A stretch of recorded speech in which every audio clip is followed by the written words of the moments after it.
Halloween, everybody. Kevin J. Johnston here. This is the Real Estate and Money Show. We have episode 39 tonight, Acts, Laws, and Lies. And we're going to talk to you about the differences between acts and laws and how acts and laws pertain to you and we, the people in Canada.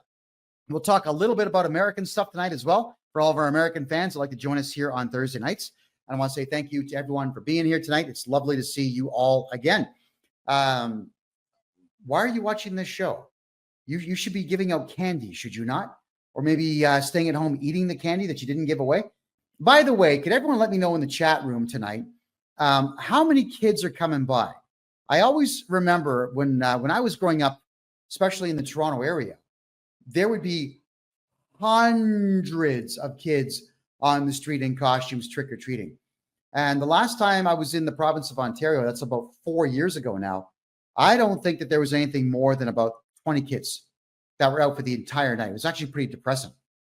So I'm hoping that we can find some way to get our culture back. I can tell you, I'm down here in Panama City, and they've had Halloween decorations up since beginning of September. And they've also got the Christmas decorations up now here in Panama City. So I'm looking forward to seeing the big celebrations that we have also in Panama. 5 national holidays I intend to enjoy. Day of the Dead is going to be on the 2nd. They've got National Flag Day. They love their flag here. They do not step on, spit on, wipe your nose with, or burn the Panamanian flag here in Panama. You're going to get worked over something fierce. So don't ever do that. They've got Flag Day. They have Independence Day from Colombia. They have Independence Day from Spain. Also celebration of the end of the American occupation. So there is nothing but parties. And I'm going to go and take a couple of days off and enjoy Panamanian parties this November. As this country's been very good to me. I've now been in Panama for 7 months, and I honestly have no desire to leave. Not any desire whatsoever. So we're going to cover quite a bit tonight in reference to tax. We're going to be covering a little bit about real estate and how real estate and taxes in Canada are conjoined and the best ways that you're going to have to combat everything that the Canada Revenue Agency is choosing to do to steal more and more money from you. So let's get into something that a lot of you don't know, and that is in Canada, there is something called the Taxpayers' Bill of Rights. And that Taxpayers' Bill of Rights has 16 clauses within it, all of which are protective of you and not the Canada Revenue Agency. Now, I just so happen to have the Taxpayers' Bill of Rights up and running here. And I want to cover them. I'm only going to cover 3 tonight. You can read them on your own. It's on canada.ca, the official website of the country of Canada. Hold on there. I just lost the link. There we go. There's only 3 clauses, and the most interesting of them all, there's an interesting one, there's a powerful one, and there's an absolutely awesome one. So let's go with the first one here, which is clause number 1. In Canada, your tax rights or taxpayers' rights are, you have the right to receive entitlements and pay no more and no less tax than is required by law. Now, in Canada, albeit there's kind of a rule, a guideline, a strictly, sternly enforced idea that you have to submit a tax return, but there's not a single law that says you actually have to give the Canada Revenue Agency any money. And I mean not one law. There is not one algorithm that shows how much you have to pay for tax in Canada. Yeah, go through it yourself. There's the Excise Tax Act in Canada. There's the Income Tax Act. There's the GST Act. And there is the Canada Revenue Agency Act. And not a single one of these acts actually illustrate to anyone about how much money you're going to have to pay the Canadian government. So clause 1 of the Taxpayers' Bill of Rights says you don't have to pay any more or any less tax than is required by law. But if there's no number that is required by law, then What are you guys giving the CRA money for? I want to cover that one a little bit more. Greg, thank you for the gifts, by the way. I appreciate that. And if you're watching on TikTok tonight, double fingers. Let's get the likes flying and everyone share. Please, same thing on Rumble. If I could get everybody hitting the thumbs up, please, which you'll see pretty much below the T in my name right here. The Taxpayers' Bill of Rights is great because when it issues the statement, you don't have to pay any tax except for what is defined by law, and then there is no law that states that you actually have to pay that tax, well, then I'm going to tell all of you, keep your money. Stop paying tax. But if you're going to stop paying income tax in Canada, you got to do it the right way. And you do it the right way by utilizing every single solitary form that the Canada Revenue Agency makes available to Canadians that will actually benefit them. And of course, I just so happen to know what all those forms are, and I utilize those forms to get people's tax bills down to zero legally. I've been asked the question a lot in relation to Clause 1 of the Taxpayers' Bill of Rights in Canada. If I don't have a house and I don't have a car and I don't have bank accounts and stocks and bonds, retirement plans, if I don't have any of that and I owe the CRA money, can they take any money from me? No. Now, especially if you don't have a bank account in Canada. And the only way that they would ever know if you have a bank account in the United States or Costa Rica or Panama or Grenada is if you tell them. All right. So Derek is asking me a question here. Is any of this possible when working for an employer that reports to CRA? Absolutely it is. Absolutely it is. If you're on a T4, I can absolutely wipe out your entire tax debt utilizing other forms that the CRA makes available to us.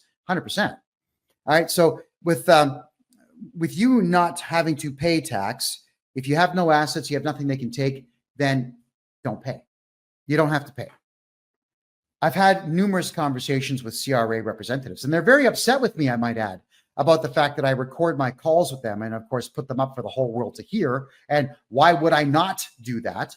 Because all of you need to know that the CRA does not have any power whatsoever.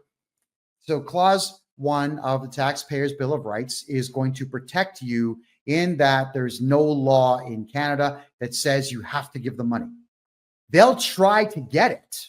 If you've got a bank account in Canada, they'll try to get that. If you've got a house in Canada, they're not going to seize the house and sell it. They're going to put what's called a writ on the house, which is not even a lien. It's just a notification that you owe somebody some money. But if you file an appeal with the CRA, which of course I know how to do, and then we just go to a judge and say, listen, we've appealed this decision and we would like the writ lifted off the house, please. The judge will do it because the CRA did not ever use legal means to be able to put those writs on your property. Now, the next clause that I like is number 7. This one's fabulous. I love this one. Very powerful. You have the right, unless otherwise provided by law, not to pay income tax amounts in dispute before you've had an impartial review. So you have the right to not, I'm reading this verbatim.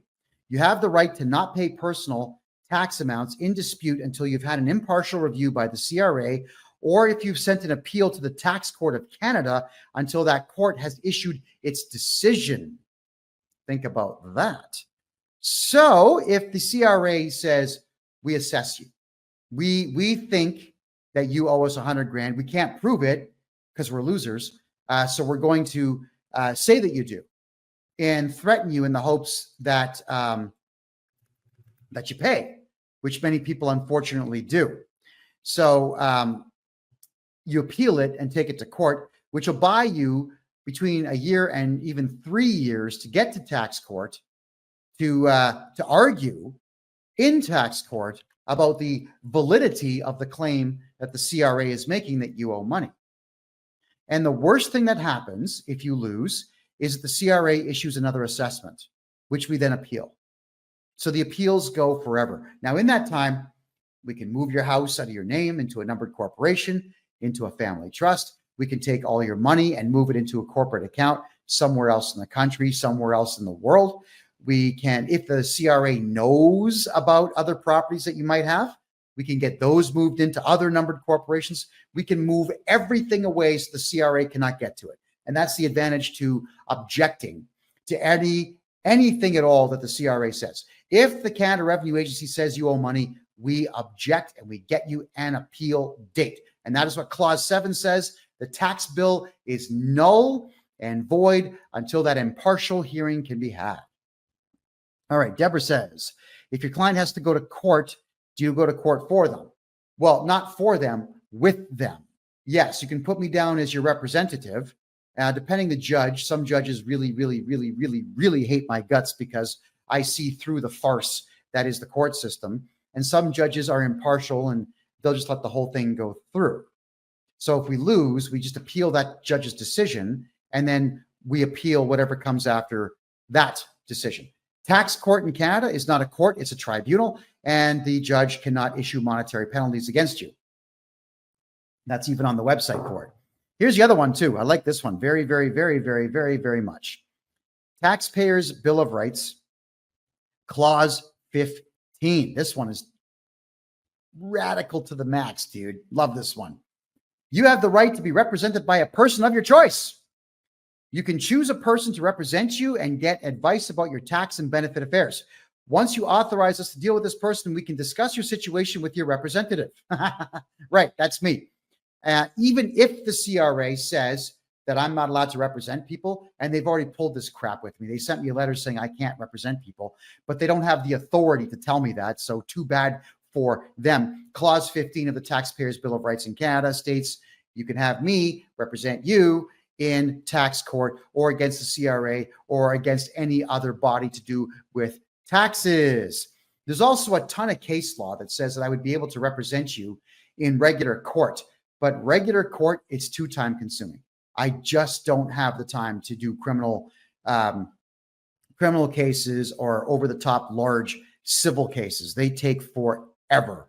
I wish I had the time of the day, but I truly don't. So I'm not going to be able to take on any cases like that. But if it's tax court, we absolutely can take it on. And I'm looking forward to taking it on. All right. So Taxpayers' Bill of Rights, I suggest strongly you read that. It is on the Canadian official government website. Please read it and enjoy it. Don't forget to share this video on TikTok and share everything out, if you could, please, on X and on Rumble. There's other social media platforms that we're on tonight, but they don't seem to be all that great, like Facebook, for example. Facebook is just junk these days. Here's a really good one. Is there any way to avoid paying true dope capital gains taxes on an American property? Well, the easy answer, my friend, is yes. You hire me. I'm going to answer that question with a question, which I don't like doing, but I'm going to. Why the hell, as a Canadian citizen, would you tell the Canadian government that you have a house in the United States? I'll wait. Of course you won't. Right? And if you have an accountant that says to you, well, you need to report it because I don't want to lose my license, then fire the guy. You got to ask two questions when you're hiring an accountant in Canada.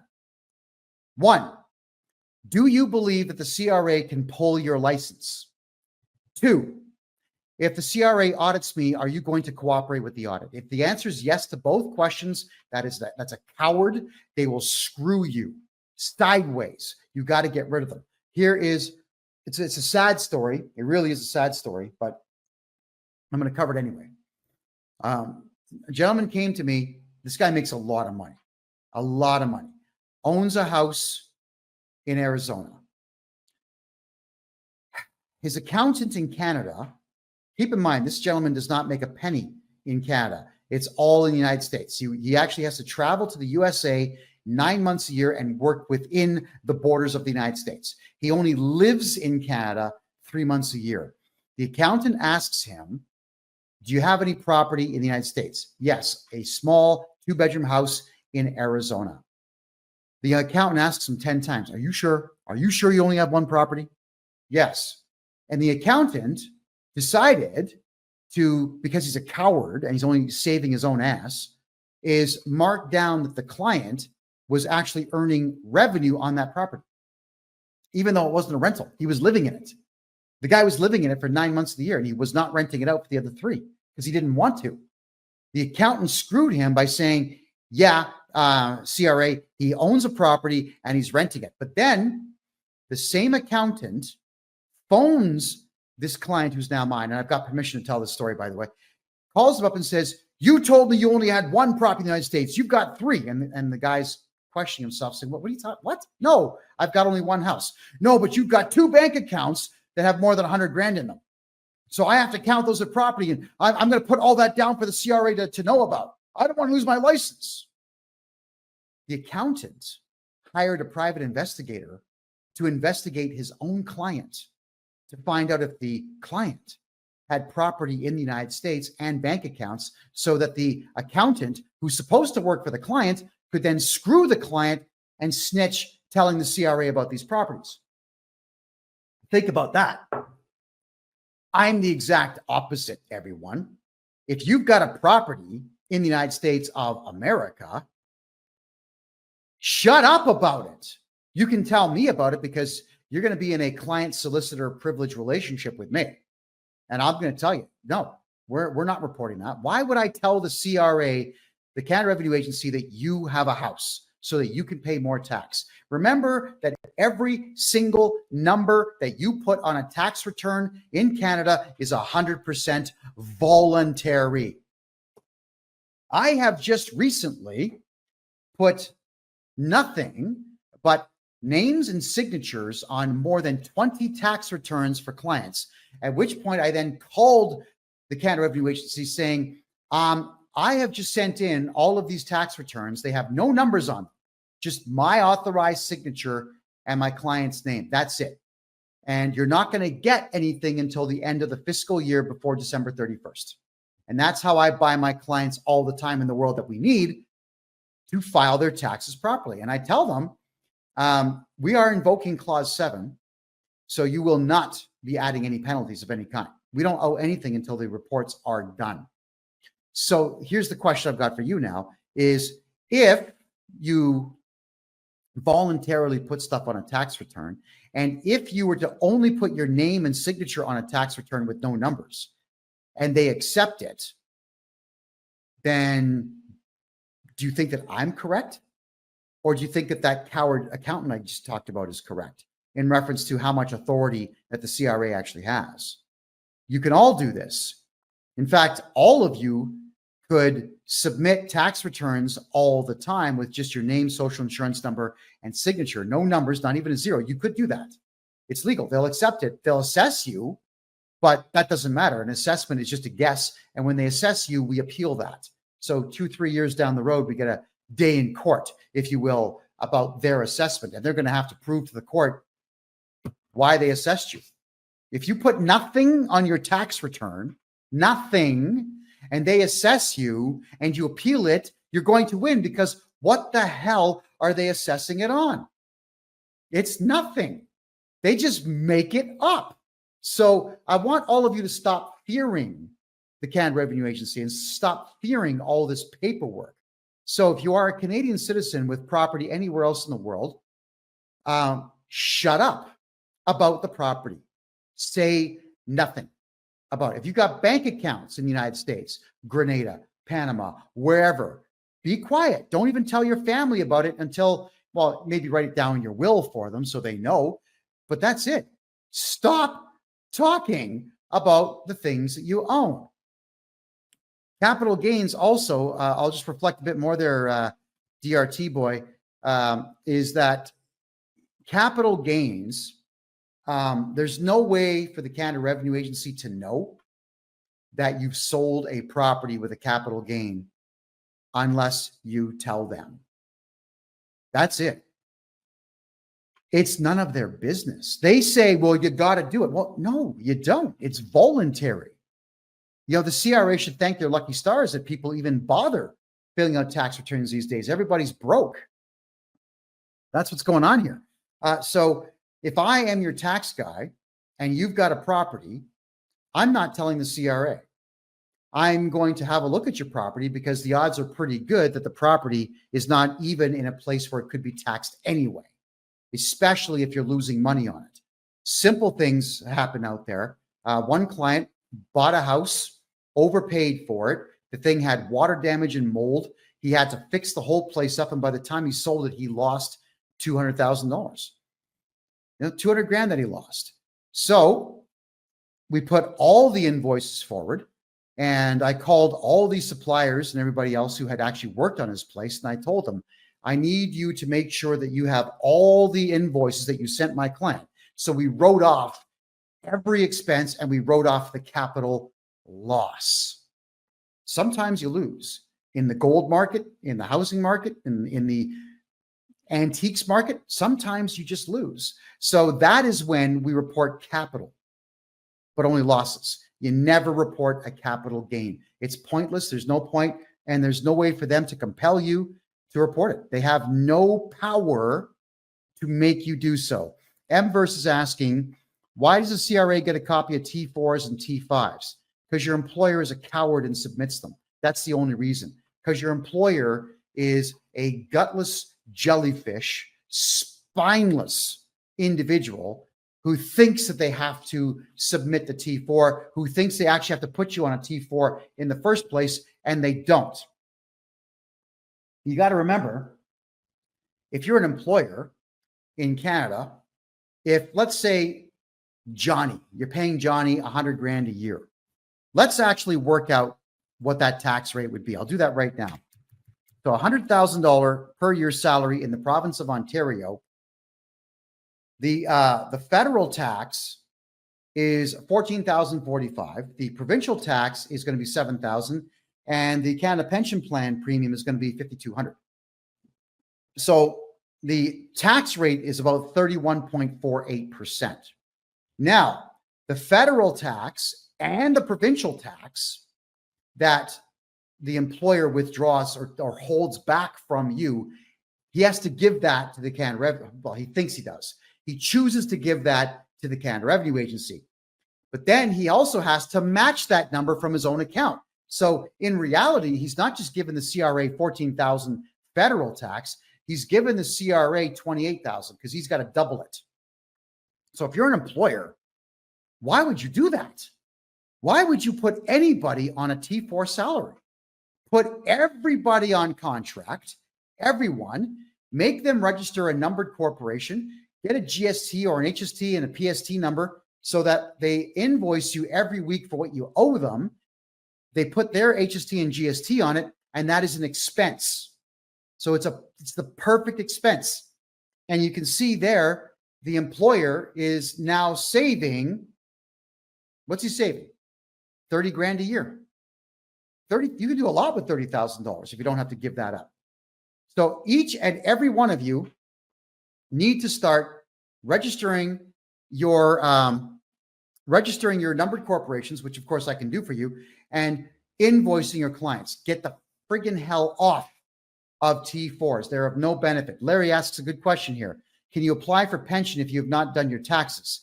Just bring your taxes up to date there, Larry, and you can apply for pension. But you got to understand, in Canada. Now, I'll give you the example of my dear old mom. She's been dead now for a while, but dear old mom always thought that I was crazy not paying tax. She kept asking me, why are you not paying tax? You're not going to get a pension. I kept telling her, Ma, love you, but you're wrong. You are giving up between 20 and 30% of your salary every year.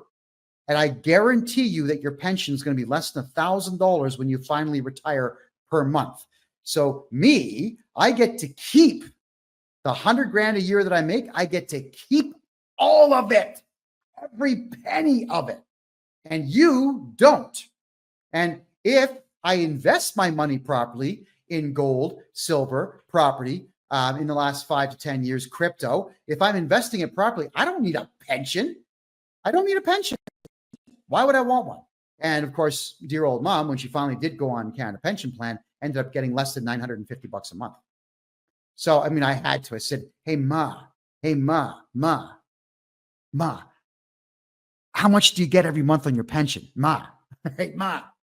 And, you know, she got a bit upset with me and gave me, like, not a real slap in the face, but enough to know that I've been told. And dear old mom can slap me all she wants because, you know, it's my mom.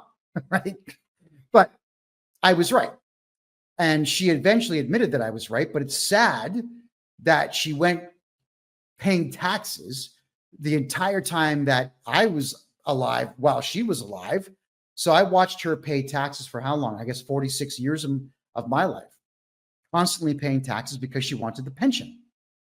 And it's that I hate that word, pension. Pension. I want my pension. It's a nervous tick. All of you think the Canada Pension Plan is somehow going to benefit you. It's not. So I would say, let's get your tax bill to zero. Forget taxes altogether. Keep every penny you make. Buy crypto. Yeah. There's a good chance that XRP, for example, is going to be the digital currency of choice for Russia. Bitcoin is the currency of choice for El Salvador and Costa Rica. Countries around the world are adopting this stuff. So what is it that you're all waiting for? And why are you wanting to part with your money to the CRA when you could be investing it? So Larry, if you want Canada Pension Plan, just let me get your taxes up to date. It'll be minuscule what you get. But Larry, if I go back and redo your taxes for 10 years, then the odds are pretty good I can probably get you about half of all the money you've ever paid for 10 years back. Very, very high, in fact, because I know what I'm doing. Okay. Wilson, you're asking me about the United States. I don't do personal taxes in the United States, but I do purchase American corporations. So I've flipped the slide here. You can see if you have IRS debt and you run a corporation, if you've got state tax debt, if you've got bank loans, if you have credit card debt, that's all corporate in the United States, I will buy your corporation from you and completely take your IRS debt away from you so you don't have anything to worry about. I do the same thing in Canada, everybody. So I do all taxes in Canada. I do corporate taxes only in the United States. That'll change in time, everybody. But right now, it's only corporate in the United States. All right. Just checking your questions here. Marie asks, what if I'm a shareholder from father's estate from his company? He passed away years ago. Marie, that's I would need to understand the structure of the company. You own 10% of it. So if the company's profitable, then you can actually take dividends out. You weren't the original investor, so you can't really necessarily do a tax-free corporate withdrawal, but I can register you a numbered corporation. And what you can do is transfer your shares from your own name to your numbered corporation's name. And then your numbered corporation can take dividends weekly or bi-weekly or monthly. We can do that. And then all that money is going to go in your corporate account tax-free. That I can do for you. So if you have 10, 15, 20% of an estate and the corporation is still making money, then yes, I'm going to move your money away from your own personal name. Yeah. Marie, definitely get a hold of me. Kent, could you put my website address in the chat room, please, so that she can see it there on TikTok? And Bob, can you do the same thing here on Kick, please? I appreciate that. Thank you. All righty. So it's going through a couple things to do with Canadian law here. I want to talk about acts versus laws when it pertains to taxes. I'm not going to cover acts for medical and acts like the Highway Traffic Act of Ontario. I'm not going to cover that stuff. What I'm going to cover, though, is the difference between an act and a law when it comes to governing income taxes in Canada. So the difference between a law and an act in Canada, I'm going to read verbatim here from a lawyer's website. Not a very good lawyer, so I'm not going to credit the guy, but it says law implies a system of rules recognized by a country to regulate the actions of the citizens, so the entire country. On the other hand, an act is that segment of legislation that deals with specific circumstances and people. So many use the two legal terms interchangeably, but there is a notable difference between act and law, as the former is a subset of the latter. So what they're saying to you here is laws are for the entire country. It's for everybody. You know, don't kill people.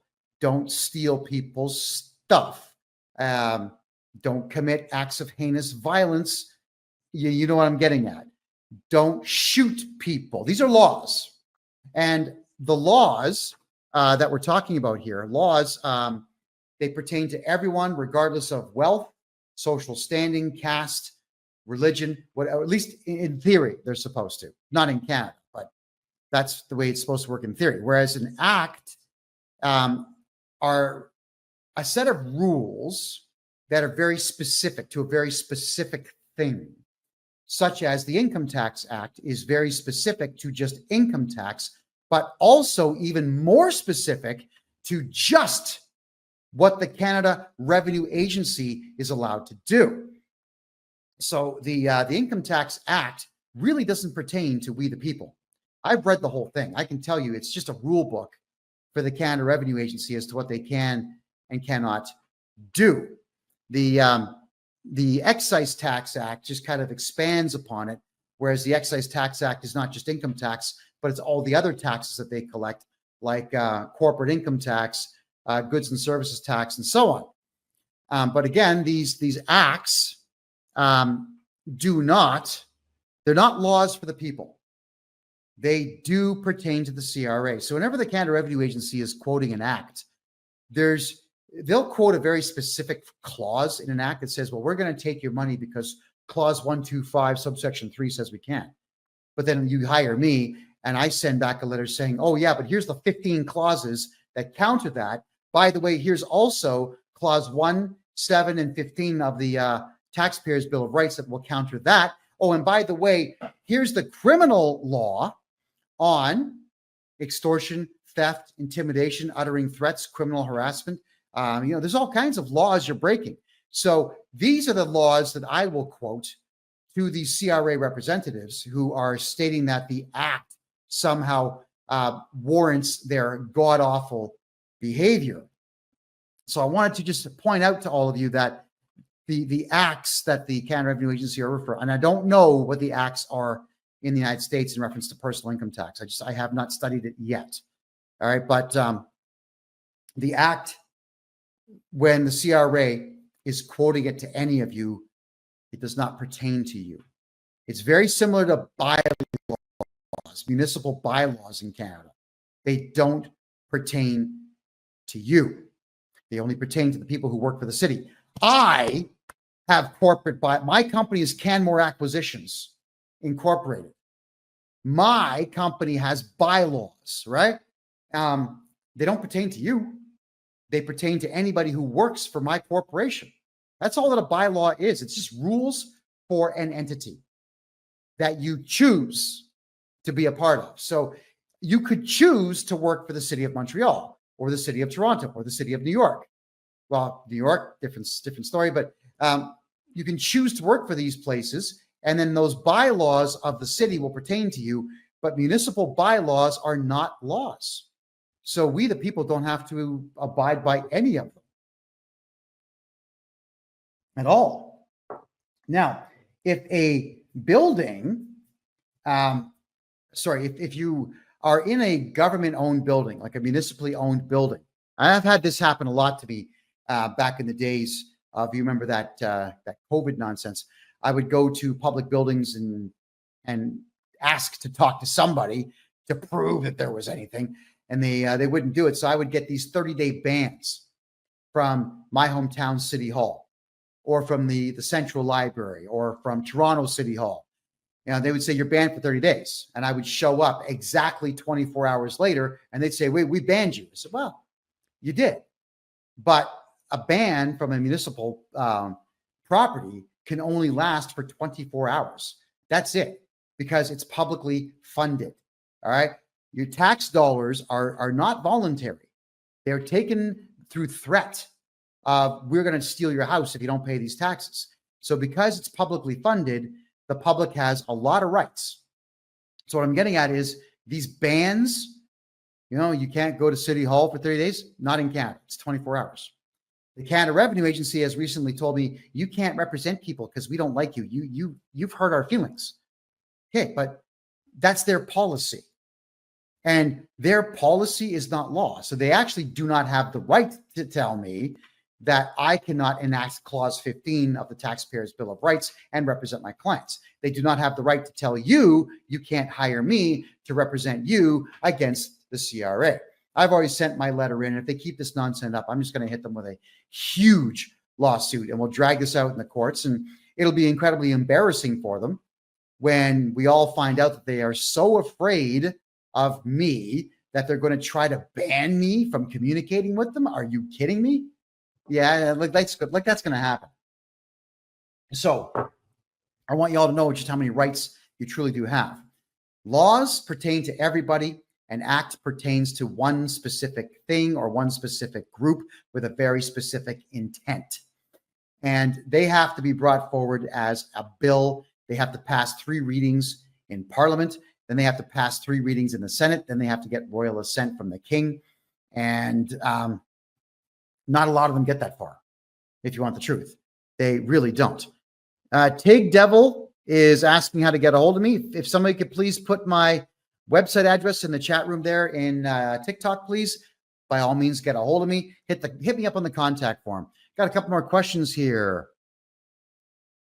All right, Freebird says they give you fines if you don't get permits to build for your home. You have to follow their bylaws. Okay, again, when you are applying for a permit to get something done in a municipality in Canada, the best thing in the world to do, like the fastest way to get a permit like that done, because yeah, they will use the courts and they have unfortunately limited resources to fight you on that. But what they're doing is they are relying on the municipal act of the province that you're in Canada.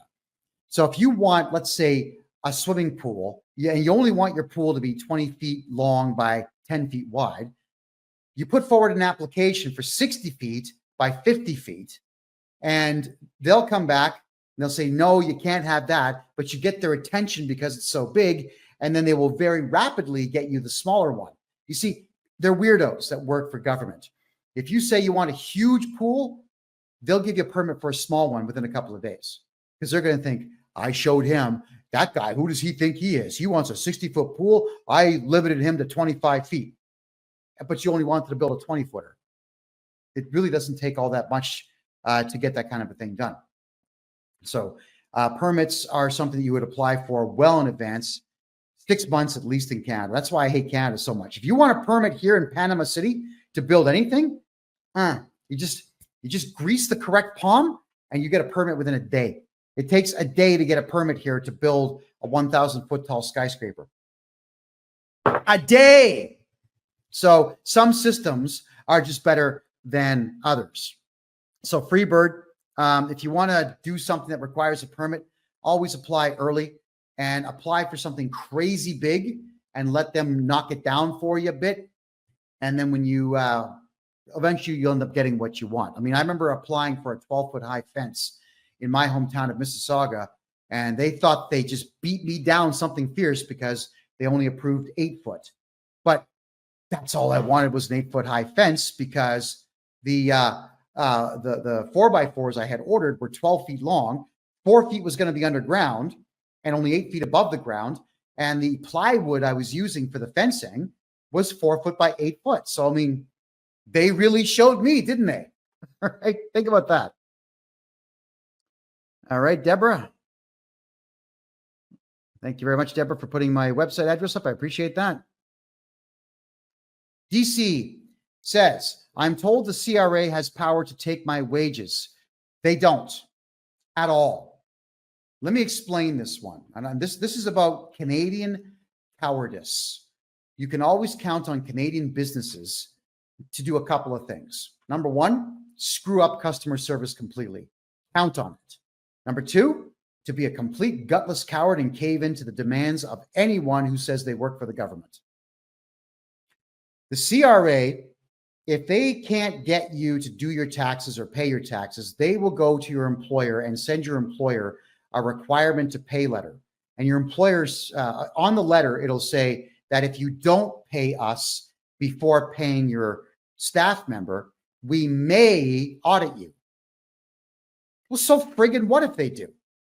So your employer is a coward and says, I don't want the trouble. Oh my God. So I'm going to steal money from my staff and give it to the CRA because they sent me an unlawful letter. That requirement to pay is not lawful. It's not a court order. It's not a legal command.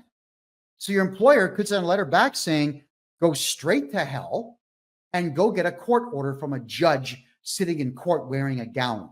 Your employer could say that. So if your employer is to do this to you, sue the employer and charge your employer criminally with theft. I'm serious. Just go right ahead and do it. Also contact me and I'll redo your taxes properly so that the garnishment order will go away. But your employer is a coward. So it's the employer that chooses to give that money to the CRA. If the CRA was to audit your employer just has to contact me and I'll get rid of the auditor. You don't have to cooperate with audits in Canada. They're a joke. Auditors have no power. They're just losers, all of them. So I get rid of auditors. That's what I do. If you're going to run a business in Canada, you should know this stuff. Yeah, and the biggest asset that you have as an employer are your staff. What are you thinking? Stealing money from your staff. What are you thinking? Especially if he's a highly skilled individual with a skill that's not easy to replace. You're going to give money away because you get a letter in the mail, not something served by a court officer or a police officer, not something with a judge's stamp on it, just a letter. But that's what the employers do. They're gutless. So sue your employer, charge your employer. Theft. There you go.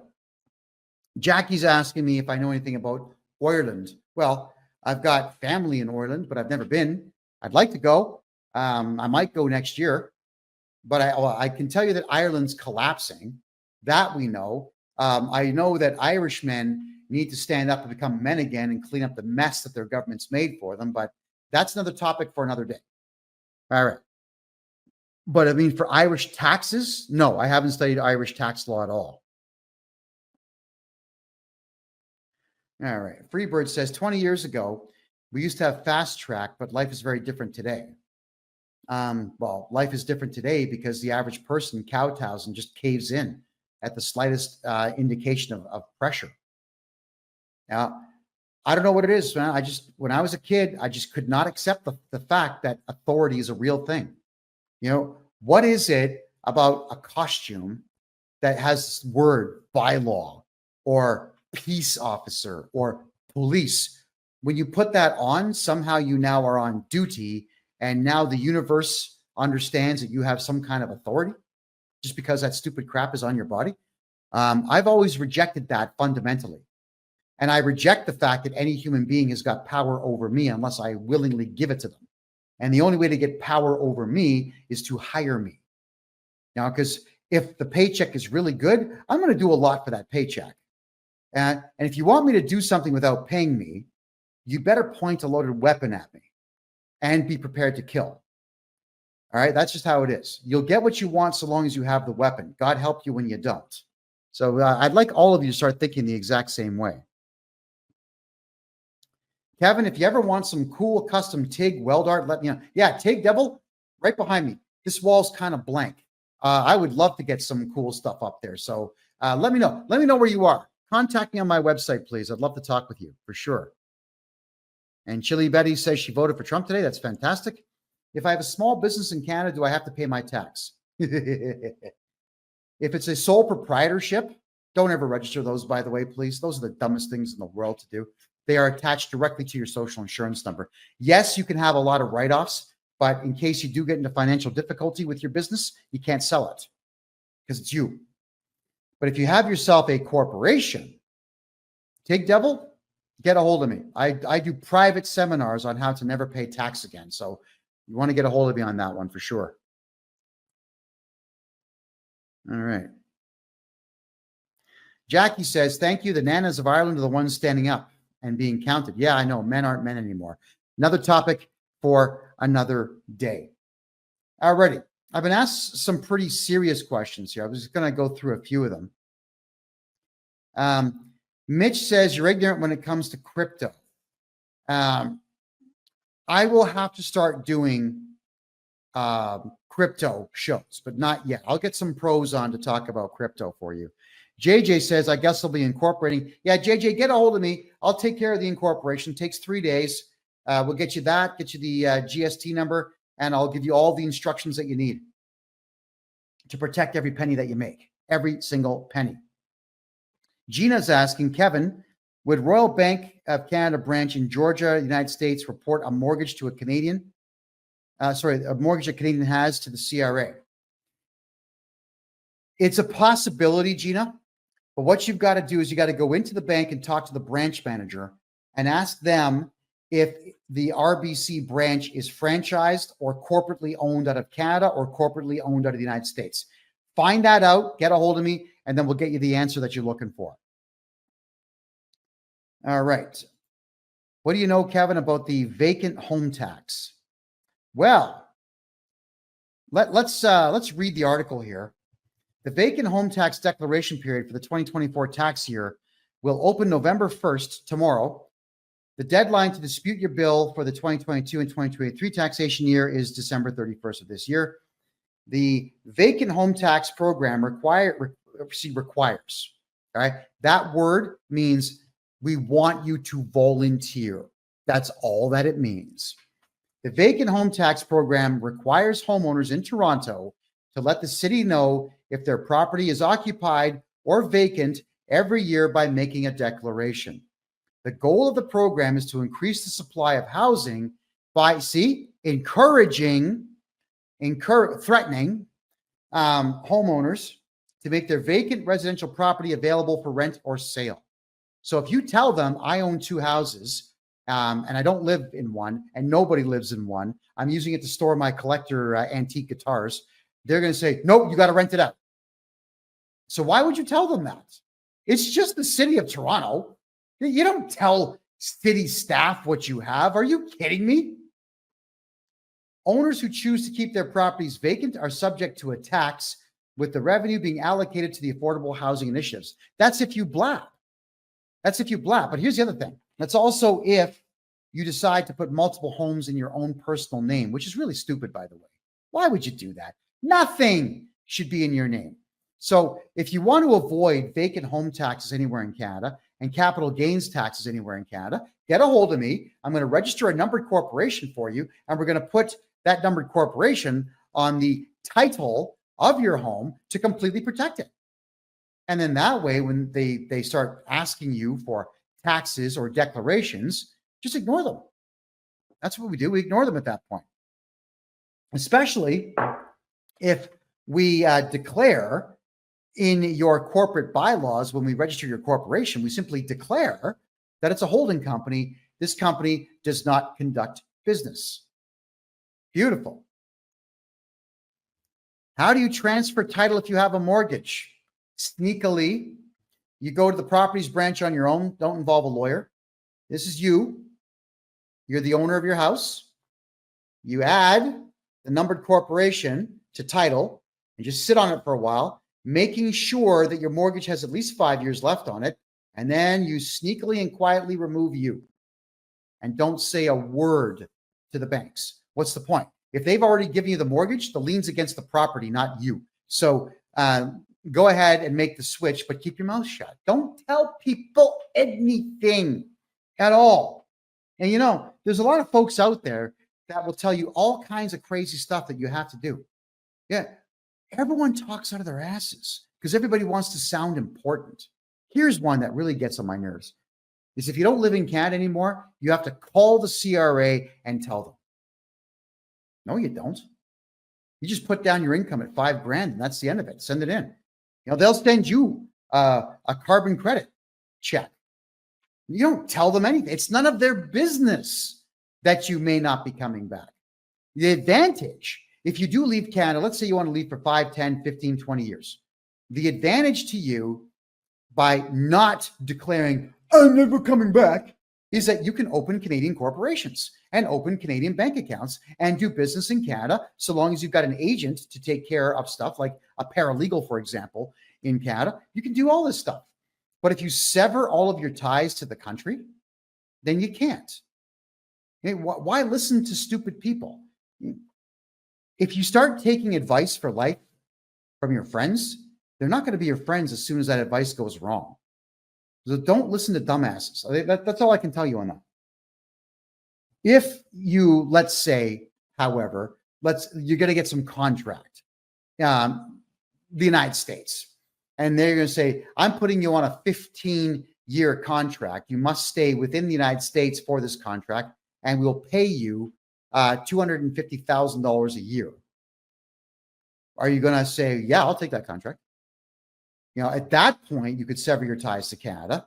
And then when you return 15 years later after that contract's done, as a very wealthy person, you could declare yourself returning if you wanted to.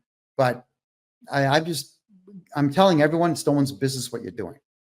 So really, don't get on social media telling everyone, I just took a job in New York. Why would you do that? I don't get it. Why do people put photographs of their children on social media? You buy a new car and you show it off on social media. You sell your house and you brag. I bought it for $300,000. I sold it for $6 million. What a smart person I am.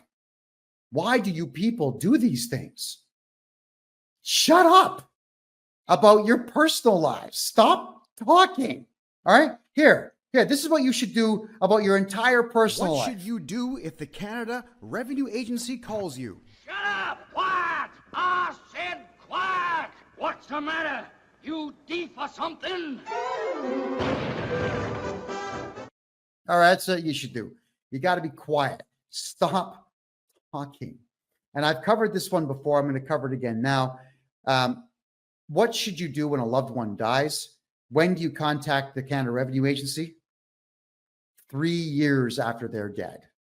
Actually, not even when they're dead. 3 years after you've drained everything out.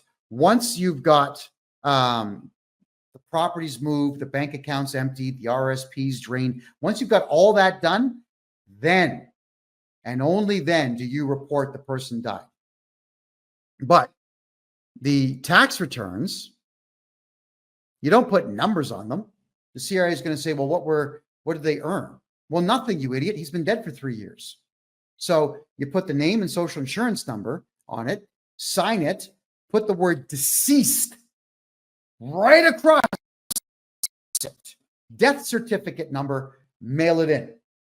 Never tell the CRA that a loved one has died. They will send letter after letter after letter out the door. They're going to catch you when you're in a state of vulnerability, and you're going to be afraid of what they send. So again, shut up about your personal lives. Don't go on social media saying, Mommy died, Daddy died, my doggy died. Don't look for sympathy online from people that you don't know. It's going to cost you money. We don't live in private times anymore, and everybody out there wants one-upmanship on everybody else. So please stop talking. All right?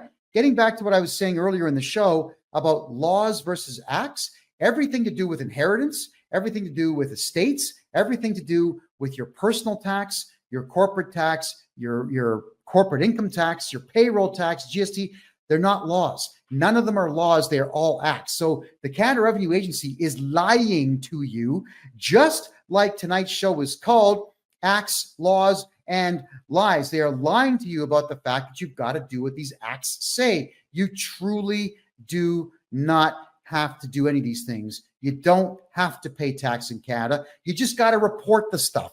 Just get them off your back and give them the minimal amount. If you're worried about how to do a tax return to get rid of them, contact me. I'll take care of all your personal taxes. Here's a funny one for you. Did you know that you can submit 10 tax returns for yourself a day, every day, 365 days a year? Yeah.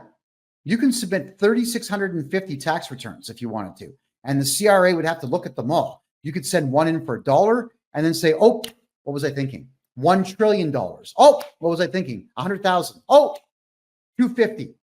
You could do this every single solitary day in Canada, and the CRA would have to scrutinize every single one. Could you imagine if 1 million Canadians started putting in 10 tax returns a day with different amounts? All right. Because when you sign the bottom, you would actually put a note on it. You could use masking tape or just white out or whatever else, and then write on it saying, may not be accurate, sign it, throw it in. And if they had to look at 3.5 to 4 million tax returns a month that were just bogus, they wouldn't have time to scrutinize anything or anyone. Now, somebody asked me what I was talking about 2 weeks ago when I said that there's a civil war taking place inside the Canada Revenue Agency right now. All right, we're going to talk about that. Some people may not like what I'm going to say here, but yeah, it's my show. And I've always chosen just to tell the truth on my own show because it's more fun than trying to make stuff up. All right. The Canada Revenue Agency officially has more people working for it than the Canadian military does. They had hired 30,000 diversity hires, people with intelligence quotients way low, like under 80, really, really, really dumb people from really, really horrible countries that work for the CRA, and they don't get along. You know, if I've got my numbers right, Nigeria, for example, has got 154 different tribes living within the country, and they hate each other. All right. Ethiopians hate Eritreans, but Ethiopians, they're split into two groups, the Tigrays and the Amharas. And the Tigrays have been killing the Amharas for the last 50 years. So they hate each other. And they put Amharas and Tigrays in the same office together because they don't know any better. And people in Canada, they're stupid, right? They have no clue what the dichotomy of Nigeria is. So they'll say, oh, you're from Nigeria, and you're from Nigeria, and you're from Nigeria. Okay, we're going to put all of you in the same room at the same desk. But those of you who know what's going on in Nigeria, there's a province called Biafra that wants to separate from Nigeria. Biafrans hate everybody else in Nigeria. Boko Haram runs the entire north end of Nigeria, sorry, and they can't stand the Christians, right? So the Christians and the Muslims are at each other's throats. Then there's the smaller sect on the west side of the country that can't stand either party. So you've got these massive battles going on in Nigeria. Then you've got all these Nigerians that you've hired who absolutely hate each other, want to kill each other, and you're putting them all in the same office together and then saying, do your job and call Canadians who are born in Canada and steal their money.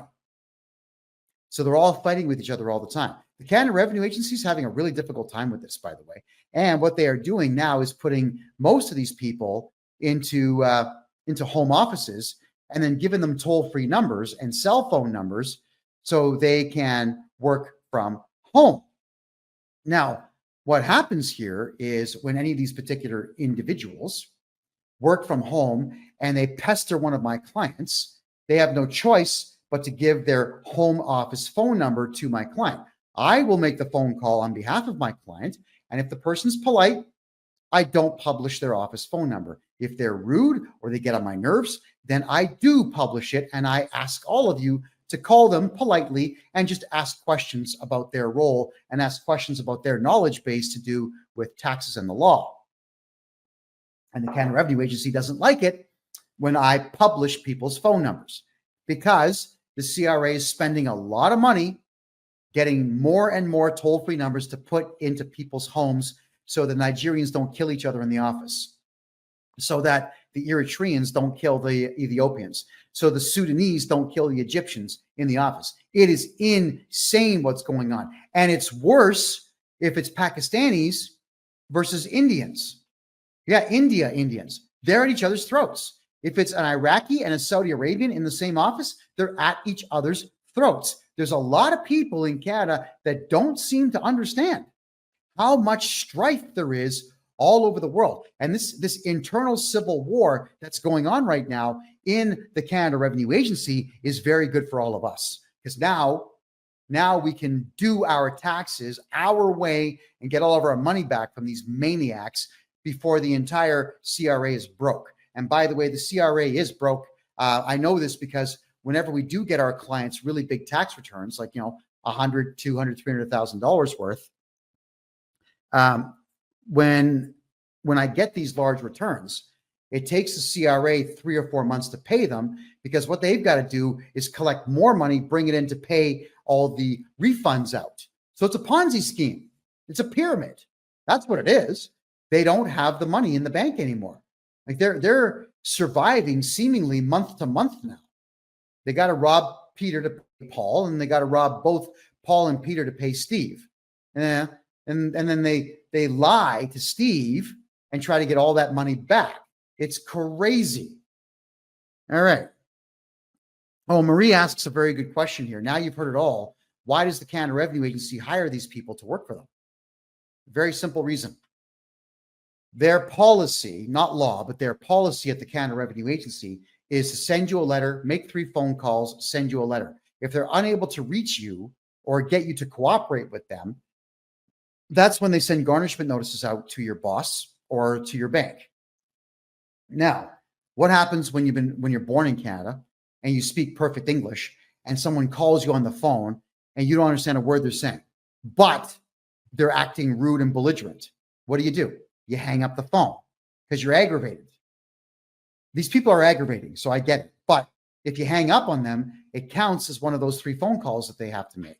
So they are deliberately getting these non-English speaking maniacs to make phone calls to all of you to get through those 3 phone calls as per their policy without you cooperating because you don't understand them, specifically and only to garnish your wages. It's a very sick system. The corporation's got to be taken down. I can't stand them, and I'm doing my part to bankrupt them. All right, let me have a quick look here.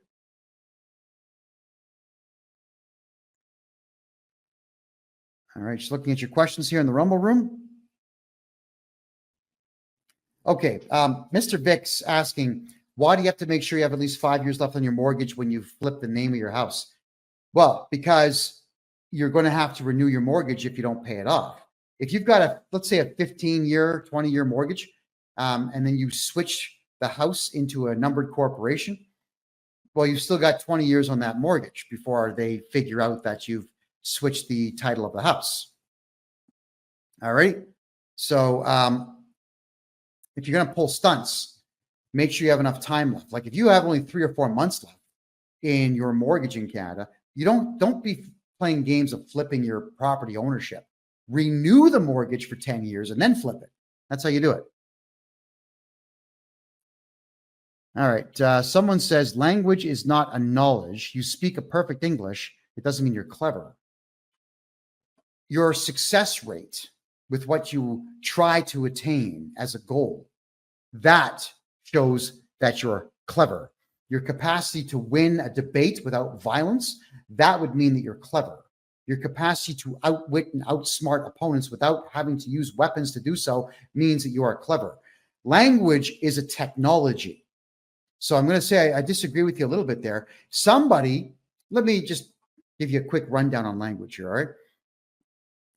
The English language, with all the technical terms and whatnot out there, has about 400,000 words in it.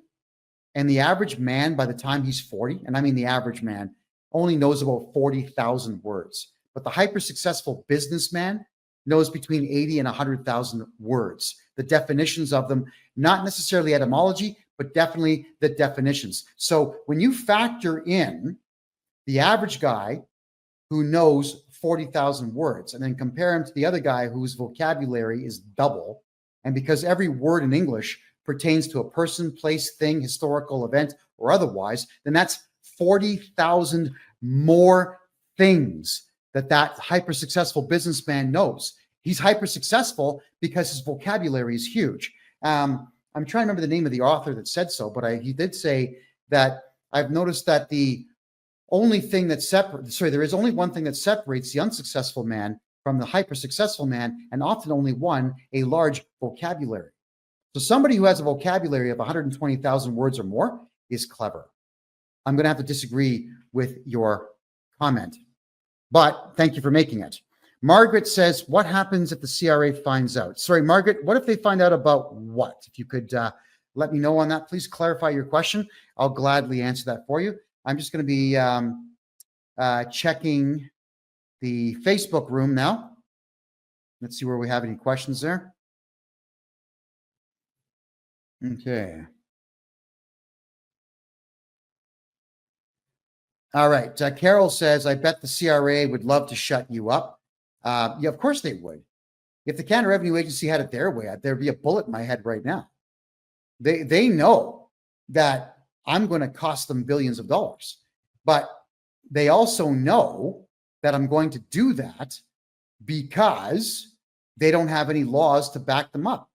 What they would need to do is have a whole bunch of laws written to stop me from representing clients and stop me from investigating them. But it's public information.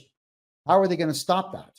No, it's not going to happen. They're not going to stop me. If the CRA was smart, if the Canada Revenue Agency said, this Johnston guy, this guy here, he's got a big mouth. He's never going to shut up. And they would be right to say that, by the way, on both counts. Why don't we just give this guy $25 million US and make him sign an NDA and shut him up? I could probably be persuaded to shut up for $25 million.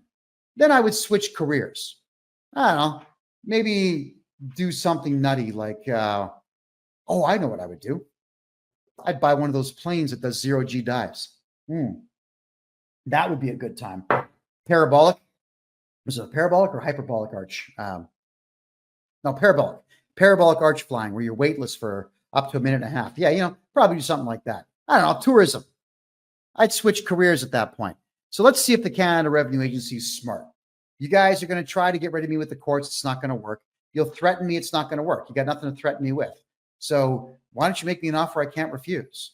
It's incredible. The Canadian government, they've tried everything to get me to shut up. Everything except bribery. Isn't that funny? They never tried the one thing that every other government in the world will do. The Canadian government hasn't tried that. Losers. Not very smart. All righty. I'm just going to go back now to some of your questions here. Would I sell out, Kevin? I would say when I got a bit older, if I started having health problems, let's hope I don't, but let's say I was 70 years old and I had crippling arthritis and I couldn't move my hands or my wrists and I had cataracts and whatnot, I'd sell out at that point so I could get some surgery to get myself all patched up and alleviate myself of all of the stress. But, by the time I'm 70, that's like almost 20 years, 17 years where I can teach other Canadians to take up this mantle. So I could do a lot of damage by the time I would be at sellout age. At 70, though, I think we should all sell out at 70, don't you? Hey, life is really short. And at 70 years of age, I would have to pay attention greatly to the fact that there would only be about 15 years to go. And right now, I think the only person that's doing their 70s properly is Sylvester Stallone. I don't know if you guys seen that show he does, Tulsa King.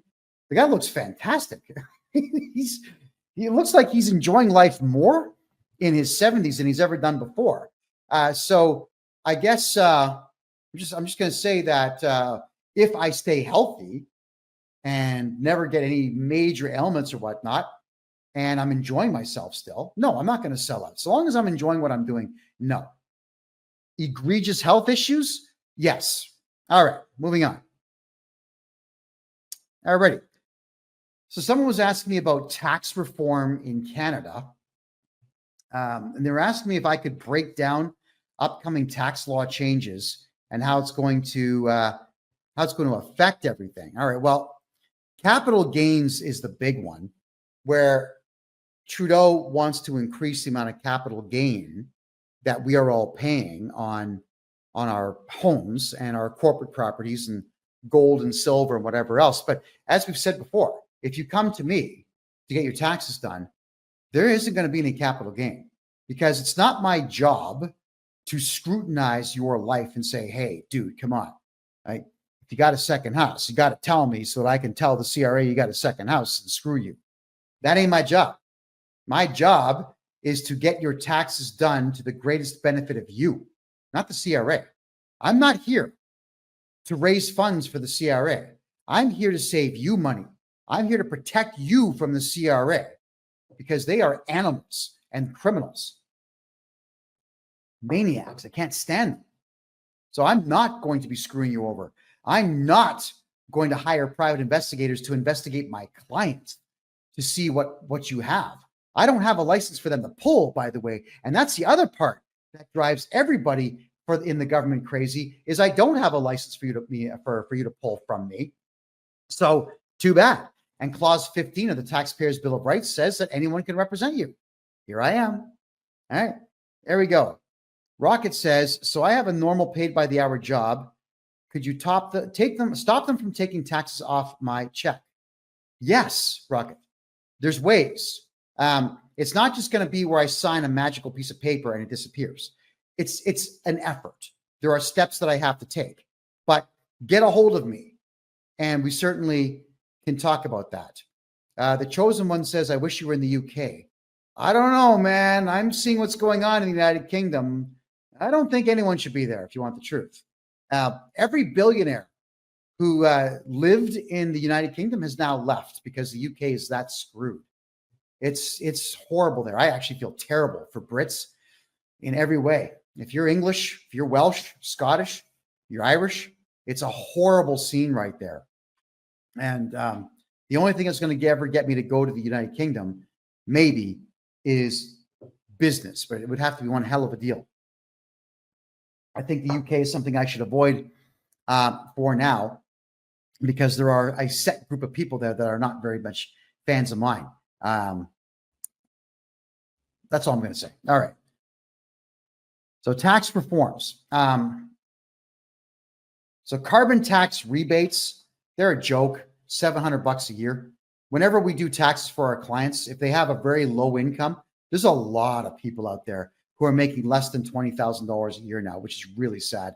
So when they're making low amounts of money like that, this carbon tax that Trudeau is patting himself on the back for is only about $700, maybe $740, maybe for the entire year. And the GST credit that you would get back, so you can spend a little bit of money back into the economy, might be $350. It's not much. So it's not even worth looking at. As for the best record keeping practice, good question. The best thing that you can do for your records is ship them to me in Panama. That way they are outside of the jurisdiction of the CRA and the Canadian government. And there's no way for them to audit you if I'm the one holding your records. They would have to beg me to show them to them. But because I'm representing you in a client solicitor privilege, I am not obligated to do so. In fact, I can't. Legally, I can't. So even if I wanted to show them your files, I can't. And if I'm storing your files, the CRA is out of luck. You're in luck. They're out of luck. So that is another surefire way for all of you to keep your, in Canada anyway. United States, I don't know if I can do this for you. But in Canada, I can absolutely store all your files here in Panama and keep them away from the CRA. And the CRA gets only what we choose to show them. Margaret's asking if I'm a lawyer. No, but I'm better than most lawyers. I love knowing the law in Canada because the law is extremely one-sided. It's very much against the people, not for the people. And so I help as many Canadians as I possibly can by knowing the law. K-Rob is asking me this question here. Are you still enjoying your life very much in Panama? Of course I am. The country's incredible. I absolutely love Panama. Panama City is awesome, man. There's a mall here that's 1.1 kilometers long. So when we get sometimes awful rainstorms come in, no problem. I take a $3 Uber ride to the mall. I put on my my foot counter, and I'll do my 20,000 steps inside the mall, and then I will go to the gym inside the mall, and then I will go to a steakhouse and have a $7 steak that's about 12 ounces, along with yuca fries, which taste better than potato. Yeah. Oh, and sometimes what they'll do is they'll fry plantain. Oh man, when you have hot sauce on plantain, oh, it's so good. I know. So I know I'm having the time of my life here, and thank you very much, K-Rob, for asking me about that. Margaret, I mentioned client-solicitor relationship. Yeah, well, I would be your solicitor from the standpoint only that I'm representing you. All right, so I'm not a lawyer, but I can still have that privilege with you. Because if you choose me to represent you, and I do, I can never be called to testify against you. And I simply cannot give up any of your information to any branch of government. I cannot take the stand against you. So it's better to hire me than a lawyer. And I don't charge lawyers rates either. How much should I earn per month to live in Panama? Oh, here? If you want to live in a nice place, in a good neighborhood, and eat well, 30,000 US a year, and you can have yourself a great place to live and great food and have a great time. You could go out 3 or 4 nights a week and enjoy yourself. Movies here are $6. A lot of restaurants are between $3 and $10 for good food. You can go to really expensive restaurants if you want. They do exist, but I don't see the point. I would go to the restaurants that are humble and delicious and inexpensive. Is it easier to open a bank account in Panama and have an ATM card than in Canada? Well, a Canadian bank account is really easy to open up because there's so many of them. In Panama, if you're a Panamanian citizen, you'll have a bank account open in about an hour. If you're not a citizen or a resident, you'll have a bank account open in about 5 days. They just want to do their due diligence report and make sure that you're not a hardcore criminal, somebody who's a murderer or otherwise, because they won't do business with you. But if you're someone who's just got a couple of drinking tickets or whatever else, they don't care about that stuff. You'll get a bank account in no time. There we go.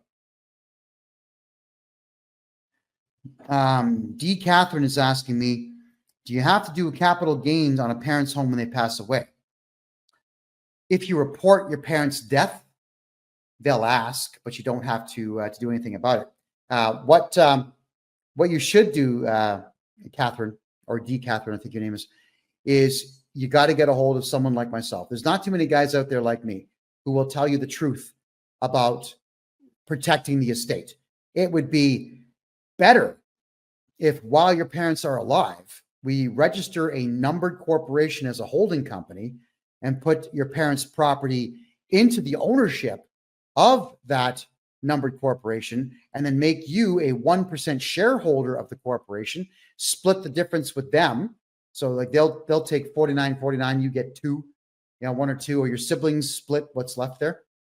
And when your parents die off, their shares revert to you. So the house doesn't have to change hands because it's already in the numbered corporation.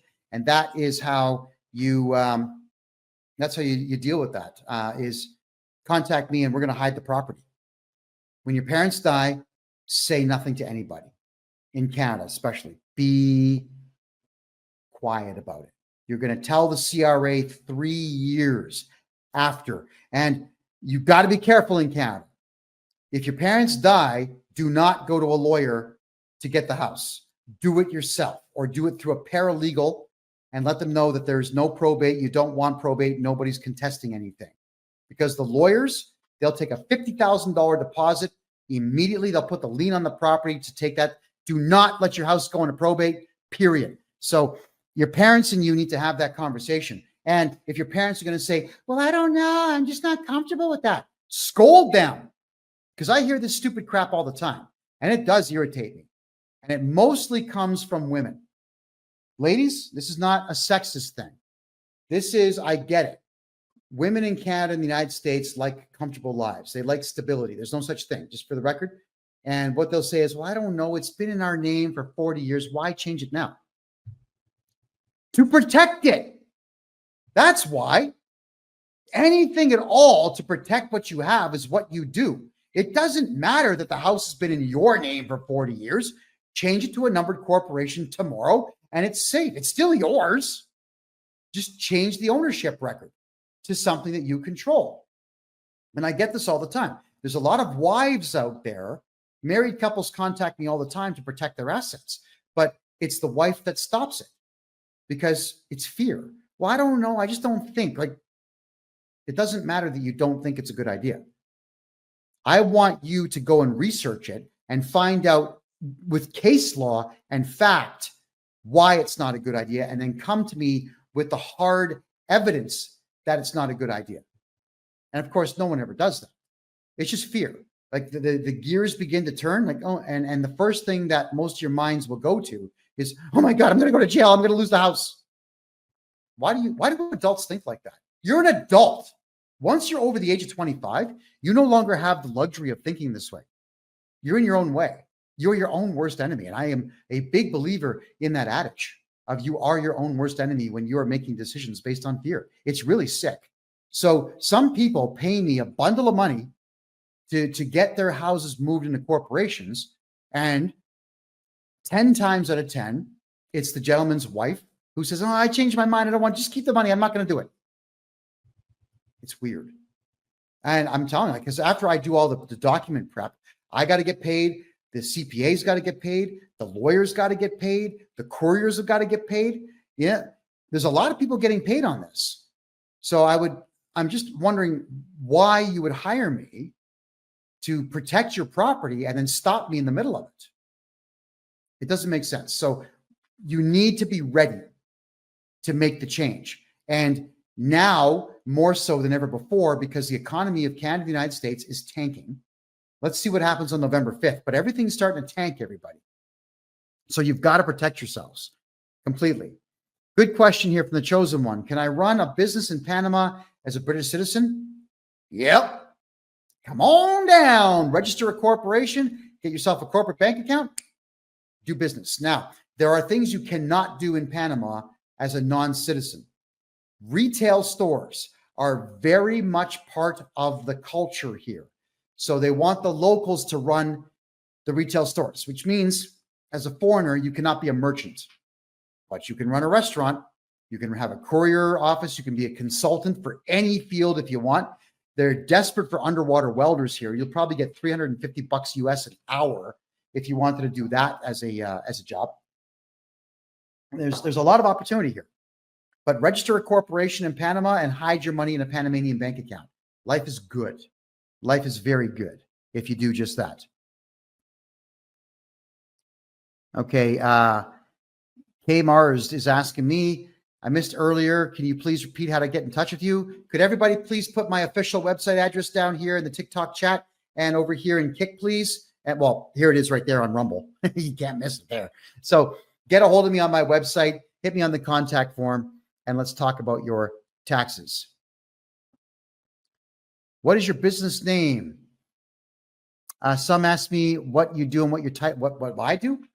Buy and sell corporations that are dying, help Canadians get out of their personal tax, help Americans get out of their corporate tax, help Canadians get out of CERB debt, CEBA loan debt, bank debt, GST debt. I clear all those debts up for absolutely everybody. Canmore Acquisitions is the name of the company, and Canmore Acquisitions is registered in Canada, United States, and Panama. It's in all three countries. Oh, and the Panamanian one owns them all, just for the record. Yeah. Yeah, Marie, security and safety, those things are an illusion. You always have to be forever vigilant. Enjoy the comfort while it's there, because it may not be there tomorrow. So you've always got to prep for it. And as soon as you know that your comfort levels are going to be gone, you have to make a complete and severe adjustment in your life to be able to retain that. So that means you're going to be uncomfortable for a short while before you go back to comfort. Don't be afraid to fix what's wrong in your life. Rocket says, laugh out loud, Kevin. You don't know how many times I want to call you and have my wife listen. She would freak. All right. Well, set a meeting up. I'll tell her everything she needs to know. I'm in. User 96. Doesn't the ownership change triggers a capital gain or welcome tax? How much do you sell it for? No. No, the capital gain tax, yeah, it only shows up if you shoot your mouth off. If you tell the CRA, hi, I want to give you money. I got a capital gain. Here it is. That's how I feel about people that report this stuff. No, they don't know that you sold the property until you report it to them. And let's say one day they start going through property records and they ask you what happened. You would hire me. I would contact the CRA and I would send them a letter saying that we are not willing to discuss anything in my client's private life currently. The questions that you ask are quite frankly rude and vile and none of your business. Discontinue all communication now. The file is closed and they have no choice but to close the file. It's that simple. Why would you tell somebody that you made money on a property? That's your business, nobody else's. Mitch, What does what cost? If you could clarify what you're looking for there, I'll get you an answer. If you don't report a death for 3 years, doesn't the CRA, when it's reported, demand a payment for those 3 years? No, they issue an assessment for those 3 years against the deceased person. And if you want to tie them up for a while, you object to it, and 3 years later, you'll get an appeal date. But good luck. The person has passed away. So they're not going to be showing up for court. You can show up on their behalf and say, here's the death certificate. The person's been dead for 6 years now. So, Your Honor, this is harassment. Throw this out. And they probably will. Okay. Just checking out more of your questions here. What if I inherit my mother's house and I go to sell it? Shh. You get your mom's house, you want to turn around and sell it? By all means, sell it. I wouldn't tell anybody about it at all.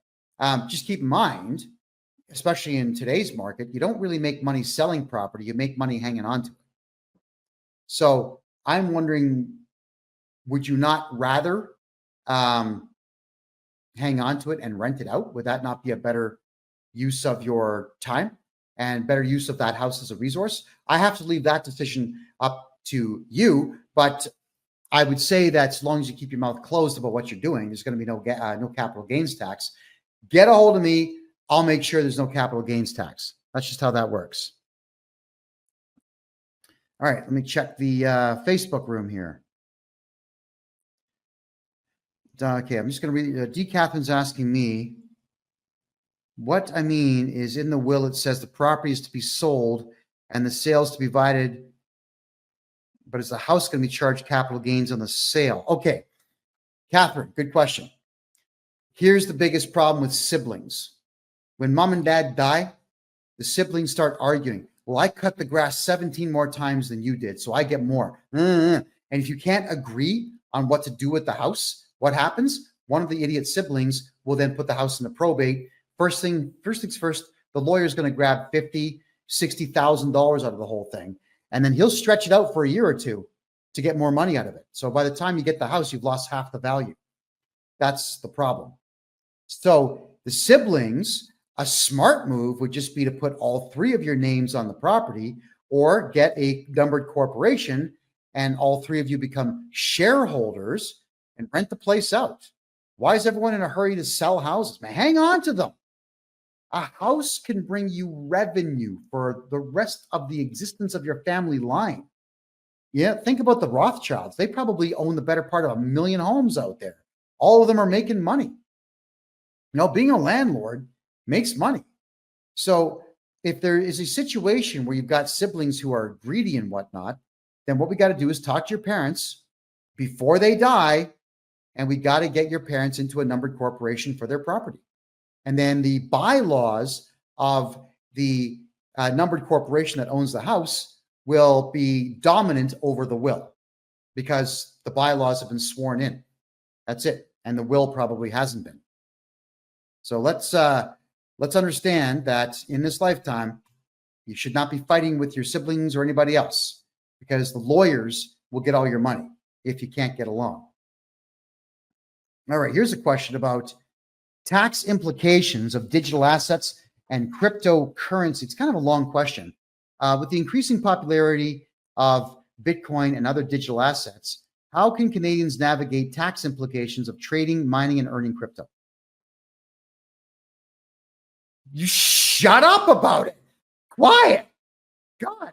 If you had Bitcoin and Ethereum and XRP and Kronos and Floki and all the others, why would you tell the Canada Revenue Agency that you've got these sources of income? See, here's the crazy part of it.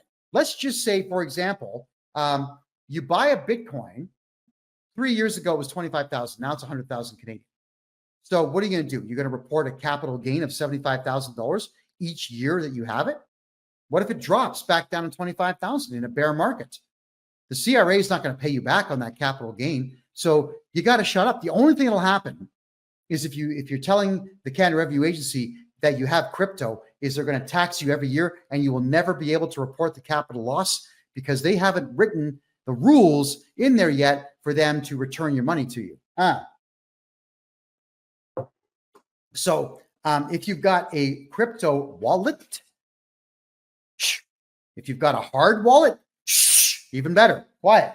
If you're on any of the major platforms like Binance or crypto.com or Kraken or any of those guys, quiet.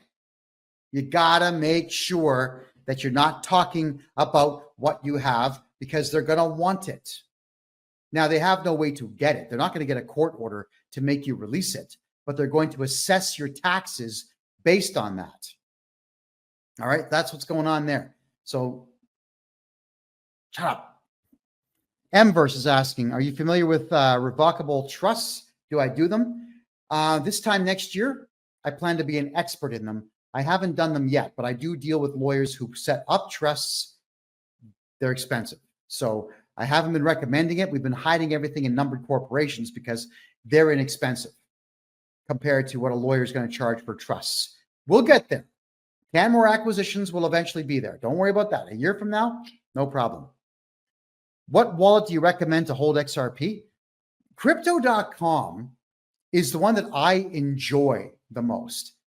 It's got the ability to sell, buy, and trade, swap any currency you want. You could have mini Flokiata and buy Bitcoin with it. You could have Litecoin and buy XRP with it. You can bounce your money all over the place. And they've even got this really cool feature where I'm sure a lot of you have done this, where you've made a bunch of trades and you end up with, 10 cents of Bitcoin and 40 cents of XRP and 90 cents of Shiba Inu. And you've got like $9, but it's all in little pieces of crypto. Then you just go to crypto.com, you say cash in dust or convert dust. They call it dust in the crypto world. So you get your $9 into Bitcoin, right? They'll actually do all of that for you. It's a really cool platform. It's a lot of fun, especially if you bought, let's say 100 Bitcoins 10 years ago, you have a lot of money you can just play with. And I've played the up and down market with a lot of coins on crypto.com. It is fun. But I mean, Andrea, any of the standard wallets are going to be fine. It's going to be a matter of which one do you think is the best for you. Kraken has the good mobile wallet. The hard wallets, those ones are good. Margaret says, if the deceased person has a government pension, by not declaring their death, this income is still received. Yes, it is, in the way of checks or in the way of deposits. Right. So what you would do at that point, if it's checks, then you can simply just write down moved and don't cash them. All right. Or if it goes into the parent's bank account, you could leave that bank account open if you wanted to, earn interest on it. And when they ask for the money back, pay them back. You could do that. But yes, if you don't report the death to the government, the pension will continue to roll in. It's up to you what you want to do with it. I don't recommend doing anything other than eventually trying to get it back to them, saying, oops, we just forgot. Dad died, got hit by a car, and his torso was over there, and his head was 15 yards down that way. We just forgot. We forgot he died. So here's your checks back. Don't keep the pension money, as much as we'd all like to do that, as much as we all think it would be hilarious if mom and dad died, put their body in a freezer and just collect their pension until we die. That it's still illegal. So that one I wouldn't do at all. Let me just have a look at your questions here, folks. I'm going to check the Rumble room right now.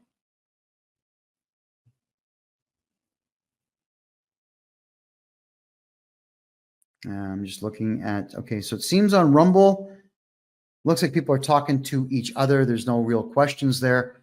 Let me have a look at the questions here. Will it affect your XRP value if crypto crashes if you're holding on crypto.com? No, if crypto crashes, doesn't matter where you're storing your crypto. If it crashes, it crashes. It goes to zero. I mean, it's dead at that point. I've had some currencies that have gone to like 0.00005. I've had that happen to a couple that I've invested in. You win some, you lose some. When these new coins show up, maybe they go up, maybe they don't. And sometimes, for example, I remember, it was called Mini Flokiata. I bought $800 worth, which got me something like 100 million coins, which was at 0.00001 penny. Like, it wasn't even a penny. It was 5 zeros, then a 1 after the decimal point. But I figured if it went to a penny, cha-ching. So I bought a bunch, and the decimal point moved 1 over. Wasn't enough for me to sell it, so I'm just going to hang on to it and see where it goes. Sometimes you win, and sometimes you lose. Investments are kind of wonky that way. The only real stable ones in the world are real estate, because everybody wants to have a piece of land somewhere. Alrighty. So I got a question here. How does the Canada Revenue Agency tax different sources of income? By issuing threat letters. Your sources of income could be the following: a job, a part-time job, a contractual employment position, commission sales, theft, dealing in drugs, like illegal activity. All these things could be income. Don't do illegal things. I'm just saying you can get your income anywhere. And if the CRA knows about it, they'll definitely want to tax it. There was a while back in the 80s, there was one, I can't remember his name, but there was a politician that went around interviewing prostitutes in Toronto and Montreal, trying to get them to pay income tax on their money. And he was trying to sell it to them, saying, think about all the benefits you would get. You would get a pension when you grow up. Thinking, pension? Oh my God, are you kidding me? No. Oh. So the CRA will look for any way at all to be able to tax what you have earned, but it's all done through threats. So the question is elongated here. Many of my friends are asking how the CRA treats different types of income, such as employment income, investment income, capital gains, and rental income. The truth is they categorize it, but it doesn't matter. To them, it's all the same. It's income. What they do is they add all these titles to it because they want you to think that you are somehow obligated to give it to them. So on the tax form, they've got all kinds of crazy things like other income. And that's where you would put down things like prostitution and gambling, if you were so inclined to do so. So that they want it from anywhere. They don't care where they get it from. They want you afraid of the process enough to snitch on yourself about every income source you have. That is what they want from all of you. All right. So let's think about protecting everything you've got. And let's think about having me do your taxes so that we don't have to stitch on yourself about every little thing, especially if it's not even income. I mean, in some cases, there's a lot of folks out there, they get $10,000 given to them as a gift. And a bad accountant will say, oh, you got a gift, did you? All right. You got married and someone gave you a gift of 10 grand. Oh yeah, we're going to put that down because I don't want to lose my license. That's what they'll say. It's crazy. No, you don't want to declare gifts. Those are yours. You keep them. Speed Up says, what do you do with the letters? If you're referring to letters from the CRA, you definitely want to reply to everything. Whenever they send you a threat, you have to send your own threat back. I know exactly what threats to send, so you can hire me as your agent to deal with your tax issues for you. Rocket says her family just went through a death of the mother, but it's already in probate. Well, you can get something out of probate by simply telling the lawyer, dude, it's over. No more probate. We didn't hire you. We didn't ask for this to happen. Quite frankly, I don't know how you did it. Call the police. File a complaint saying this individual here is ripping us off. He's committing fraud over 5,000. Lawyers are grabbing all kinds of houses out there and sticking them in probate. But the message is for all you adults out there, find a way to get along. Arguing about who gets what is really stupid. Here's the deal. Do you really think that your life is going to be so much better if you get $8,000 more on your parents' house when mom and dad die? Honestly, because you did what? Because you're the one that fixed mom's garbage disposal, so you should get $8,000 more? Come on, man. Yeah, it's amazing how people just can't be happy. They cannot be happy. with what they get. Everybody wants more, more, more, more, more.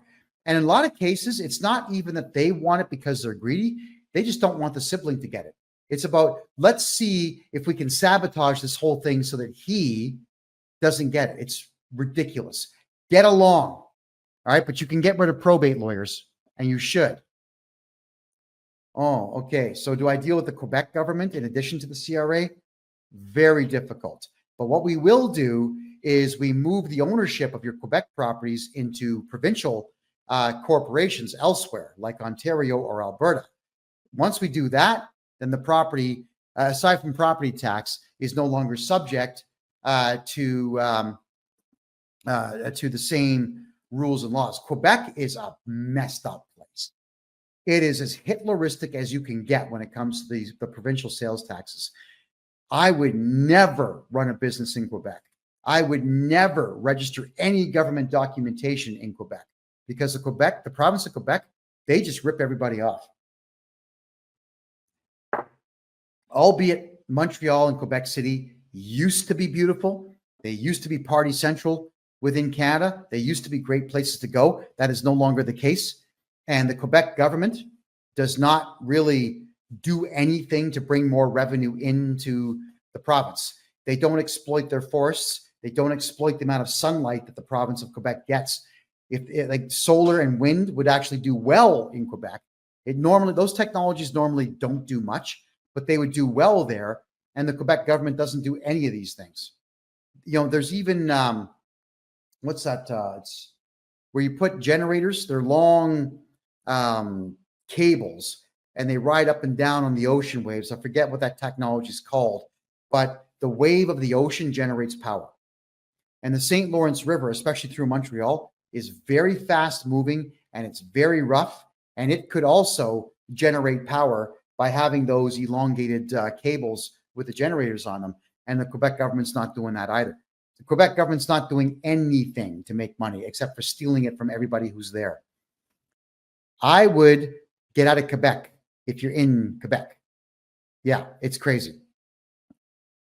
Just going to head back over to the Rumble Room. Okay, question. If you stop taxes coming off your paycheck, would you have to come up with an amount to pay at the end of the year? No. No, again, there's no law that says you have to give them money. Not a one. And if we do your taxes properly and we get you all the appropriate write-offs that you're allowed to have, vehicle, if you're using your home for business, we can write some of that off.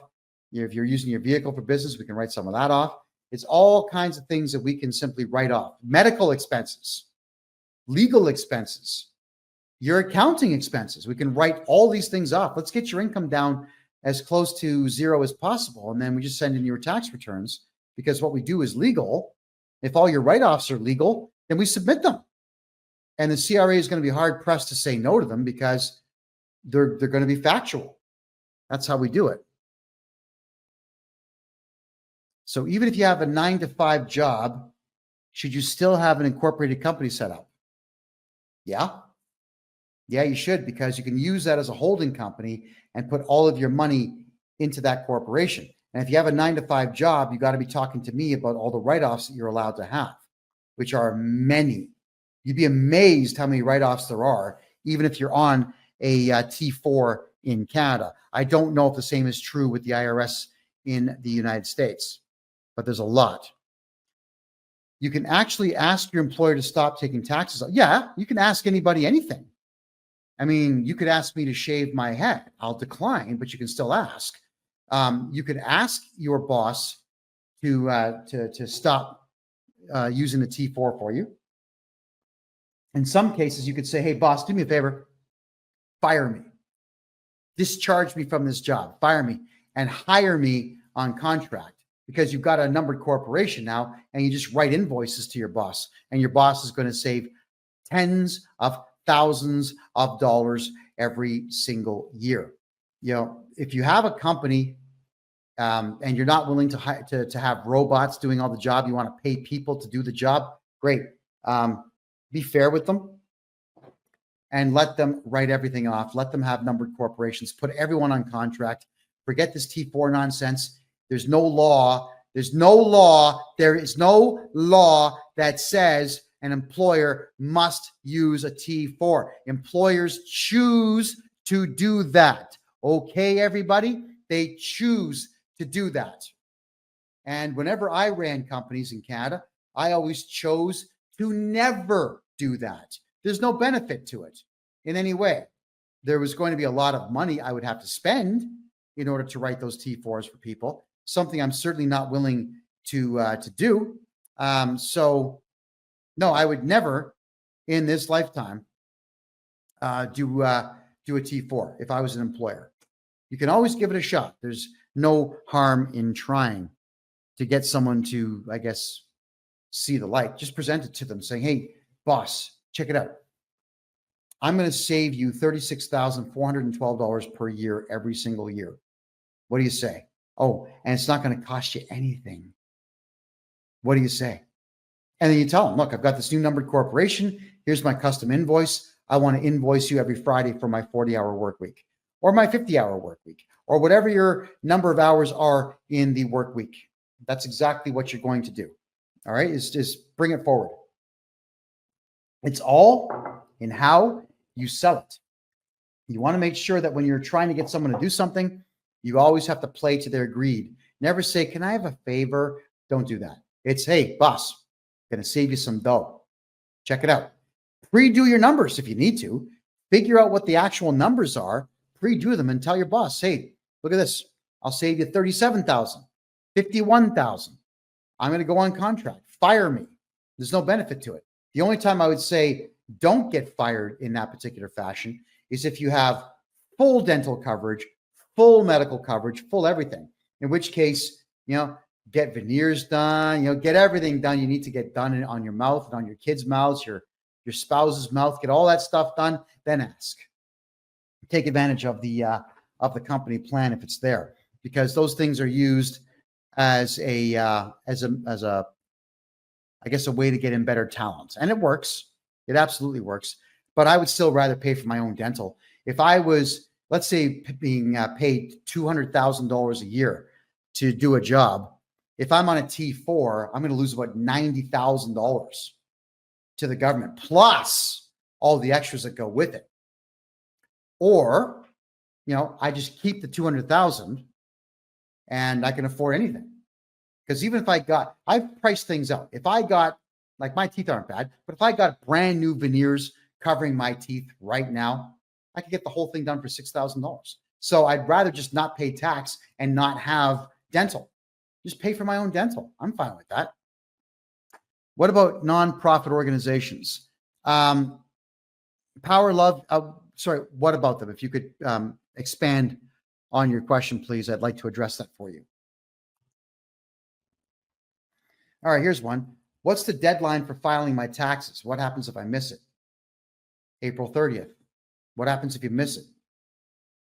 If you didn't make any money, nothing. If you're at the poverty line, nothing. So it doesn't matter.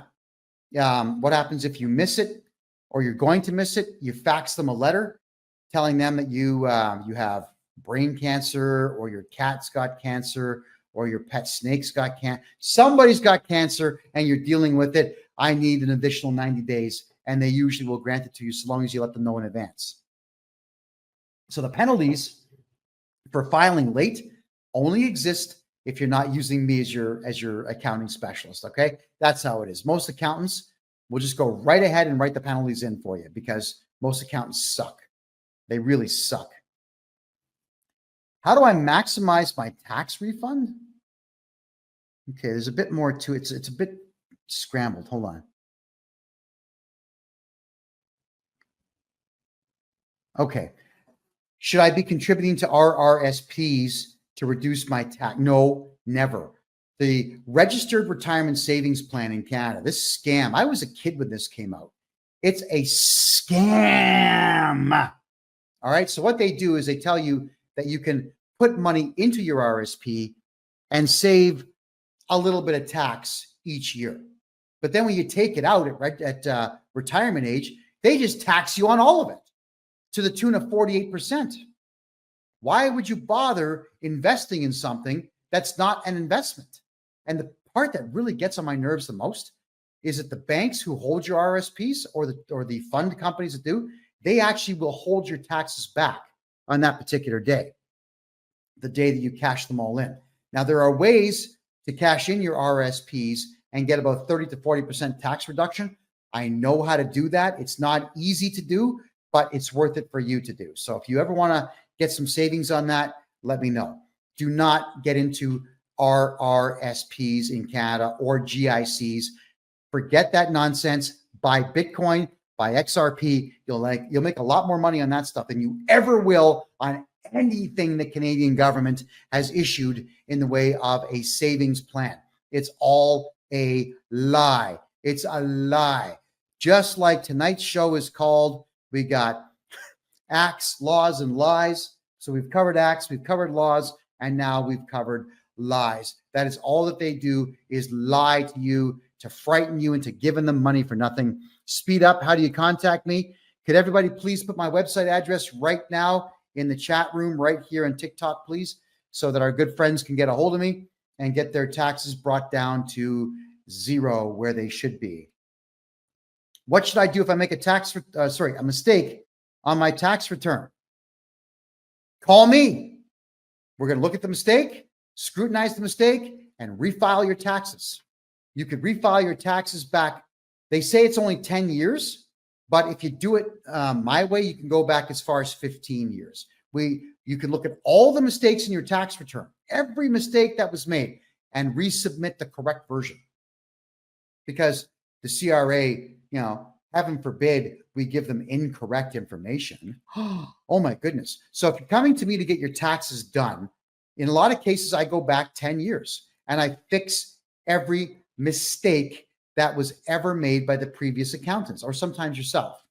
And once those mistakes are fixed, you'll find that you're going to be getting back quite a bit of dough. Typically about half of what you paid, you get back. So some of my clients have gotten checks back as high as 400 grand from all the nonsense that their previous accountants have done that we corrected. It is okay to make mistakes with the CRA. It's okay to make mistakes on your tax returns. Hire me, and I'm going to fix them all right up. Wow. Well, that's a lot of great questions tonight, everybody. I want to say thank you very much for all your questions. This is the Real Estate and Money Show, where we talk about real estate, money, and taxes. I know tax season's coming soon, so we're going to be covering a lot more to do with taxes. Thank you for the heart. Than we are real estate right now. But come the new year, there are some very big real estate projects I'm involved in here in Panama and a couple in Mexico. So I'll be sharing with you a lot about how to invest properly internationally to make the most out of your hard-earned dollars. My God, because it is so difficult to make money these days and so easy to spend it because the price tag on everything is through the roof. And it's all artificial. It's all by design. And it does nothing but hurt we the people. So let's fight back a little bit by getting me to do your taxes for you. I love saving people money. I hate the CRA. I hate the Canadian government. In fact, I hate every facet of the Canadian government. None of it is to the benefit of the people anymore at all. So let's just stop giving them money. Period. Wow. Oh boy, everyone. Oh yes. And I'm going to be covering the election on the 5th. That's Tuesday the 5th. We're going to have some American guests come on the show to talk at length about what's going on in the United States. April or June is definitely coming on. There's going to be a few other surprise guests for Tuesday's show. We'll cover the entire election for at least 4 hours, possibly 6 that night. So we're going to be starting a few hours early. And that's going to be on Tuesday. That's Tuesday, the 5th of November. Let's see what happens with that election. My name is Kevin J. Johnston. This is the Real Estate and Money Show, which is every Thursday at 9 p.m. Eastern Time, right here on freedomreport.ca. To get a hold of me to get your taxes done, right there. It's kevinjjohnston.com. We'll see you next week, and good night.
everybody, Kevin J. Johnston here. I am on the roof of this amazing place with this amazing city behind me here. Yeah, that's downtown Panama City. For those who think that I'm in a third world country, well, very not, as they say. I'm standing on a rooftop of a condominium down here that has been built with gentrification in mind. The neighborhood that I have just to the right of me here, or my left, your right, is called Casco Viejo. It's the most expensive land in Panama, and just a little bit over this way is what's called El Chorrillo, which is the cheapest land in Panama. But the whole area is being completely rebuilt. So this condo is right now, well, to buy it is the perfect time to do so, because the whole town is being gentrified and the value will skyrocket. Whatever you pay $170,000 for today is going to be worth at least $1 million in 5 years when the rest of the area follows suit. And speaking of condos, that is the point of tonight's show. A lot of questions are always coming in on this being the real estate and money show with me, Kevin J. Johnston. Should I buy a condominium? Everybody is asking, should I buy a condominium? Well, yes and absolutely not. Both answers are correct, and I'm going to cover all of that now.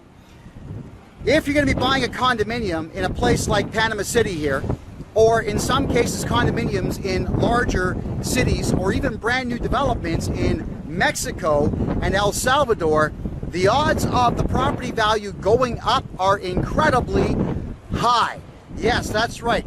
For example, in Tulum, which is south of Cancun in Mexico, in the Yucatan Peninsula on the east side of the country, there's a brand new airport there and a lot of development. Now, right now, condominiums are selling there for about $80,000 US, and I suspect within 5 years, because now that Trump's in office, a lot more money is coming into Latin America and the United States, not necessarily Canada. A lot of money is going to be coming in. Americans who will have more net worth are going to be buying these properties up, prospecting for future value, future resaleable value, which is exactly why I'm buying property down here in Panama, because I am thinking 5 years down the road. I'm thinking about my retirement now. I'm 53 years of age. I'll be 60 in 7 years. I am closer to 60 than I am to 40. So I do have to look at all of the ways that I can retain my wealth. So let's talk about wealth retention first, and then I'm going to dive into condominiums so you get a really good sense of what I'm talking about. Wealth retention is incredibly important. In Canada, the Bank Act is going to expire. It was going to expire. The Federal Bank Act was going to expire on June 30th of next year. But thanks to me and my show, the Canadian government, after I told Canadians, get your money out of Canada, do a bank run, clear everything out of your accounts and come to Panama, as soon as I said that, the Canadian government put a 2-year extension on the end of the Bank Act. But when the Bank Act of Canada expires, that means that the Canadian dollar can be, if they choose to, dissolved and replaced with the central bank digital currency, which they were planning on doing last year in Canada, and it did not get done because the Liberal Party of Canada is far too disorganized. If they were more organized, they would have got it done, but they're not, so they didn't. With the Bank Act expiring, Canadian dollars that right now are worth about only 70 cents of the US dollar will continue to drop in value. Now, how do you retain the value? Gold and silver. You definitely want to buy gold and silver. Now, even though the Canadian government has sold off all of our gold reserves in Canada to China, of all places, there's nothing to back the currency. There's still gold being minted as bars and coins within the country. Funny enough, as terrible as Canada is at everything, it's actually good at maple syrup and gold and silver bars. They're even pressing copper bars and copper coins right now, which are still a decent investment. They won't go up as fast, but still a good thing to have.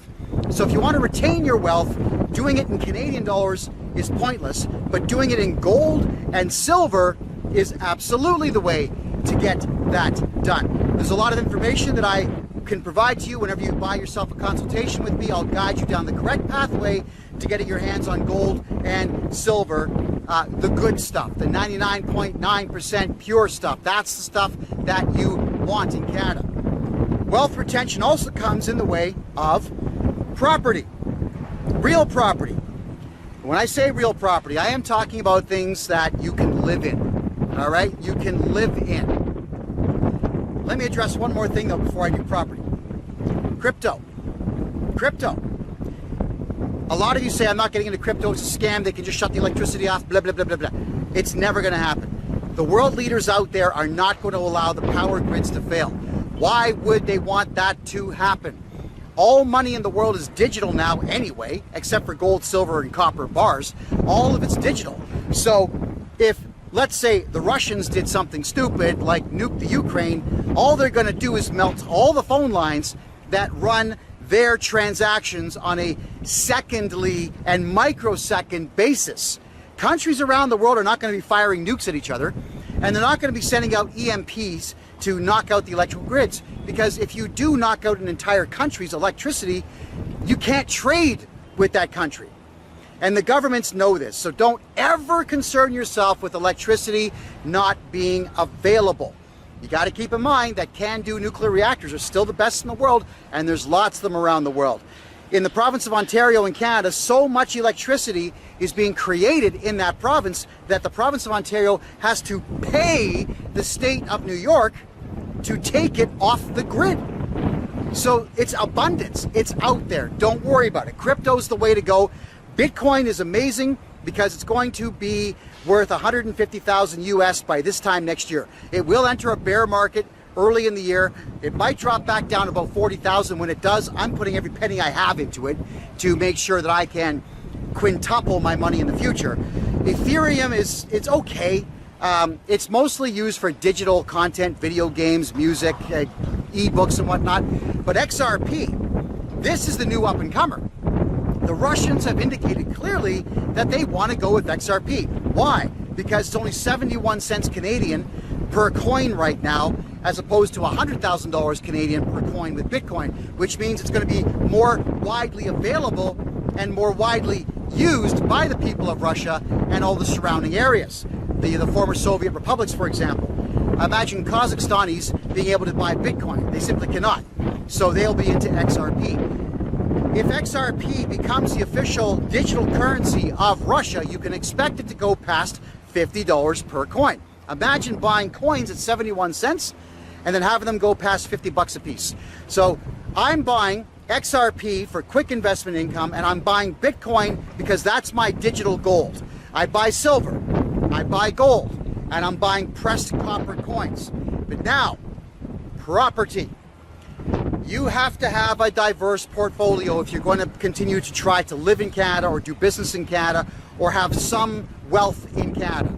Some cash, some US cash, some gold, some silver, some crypto, and absolutely a property. So many of you out there are just absolutely dying to sell your houses. Don't do that.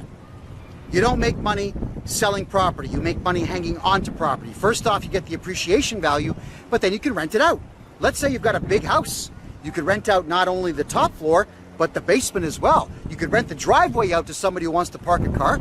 You could rent your backyard out for anybody who wants to do storage. Let them build a shed in the backyard and let them store your stuff. If you have a garage, you can make that an apartment. Make an extra 800 bucks a month on that.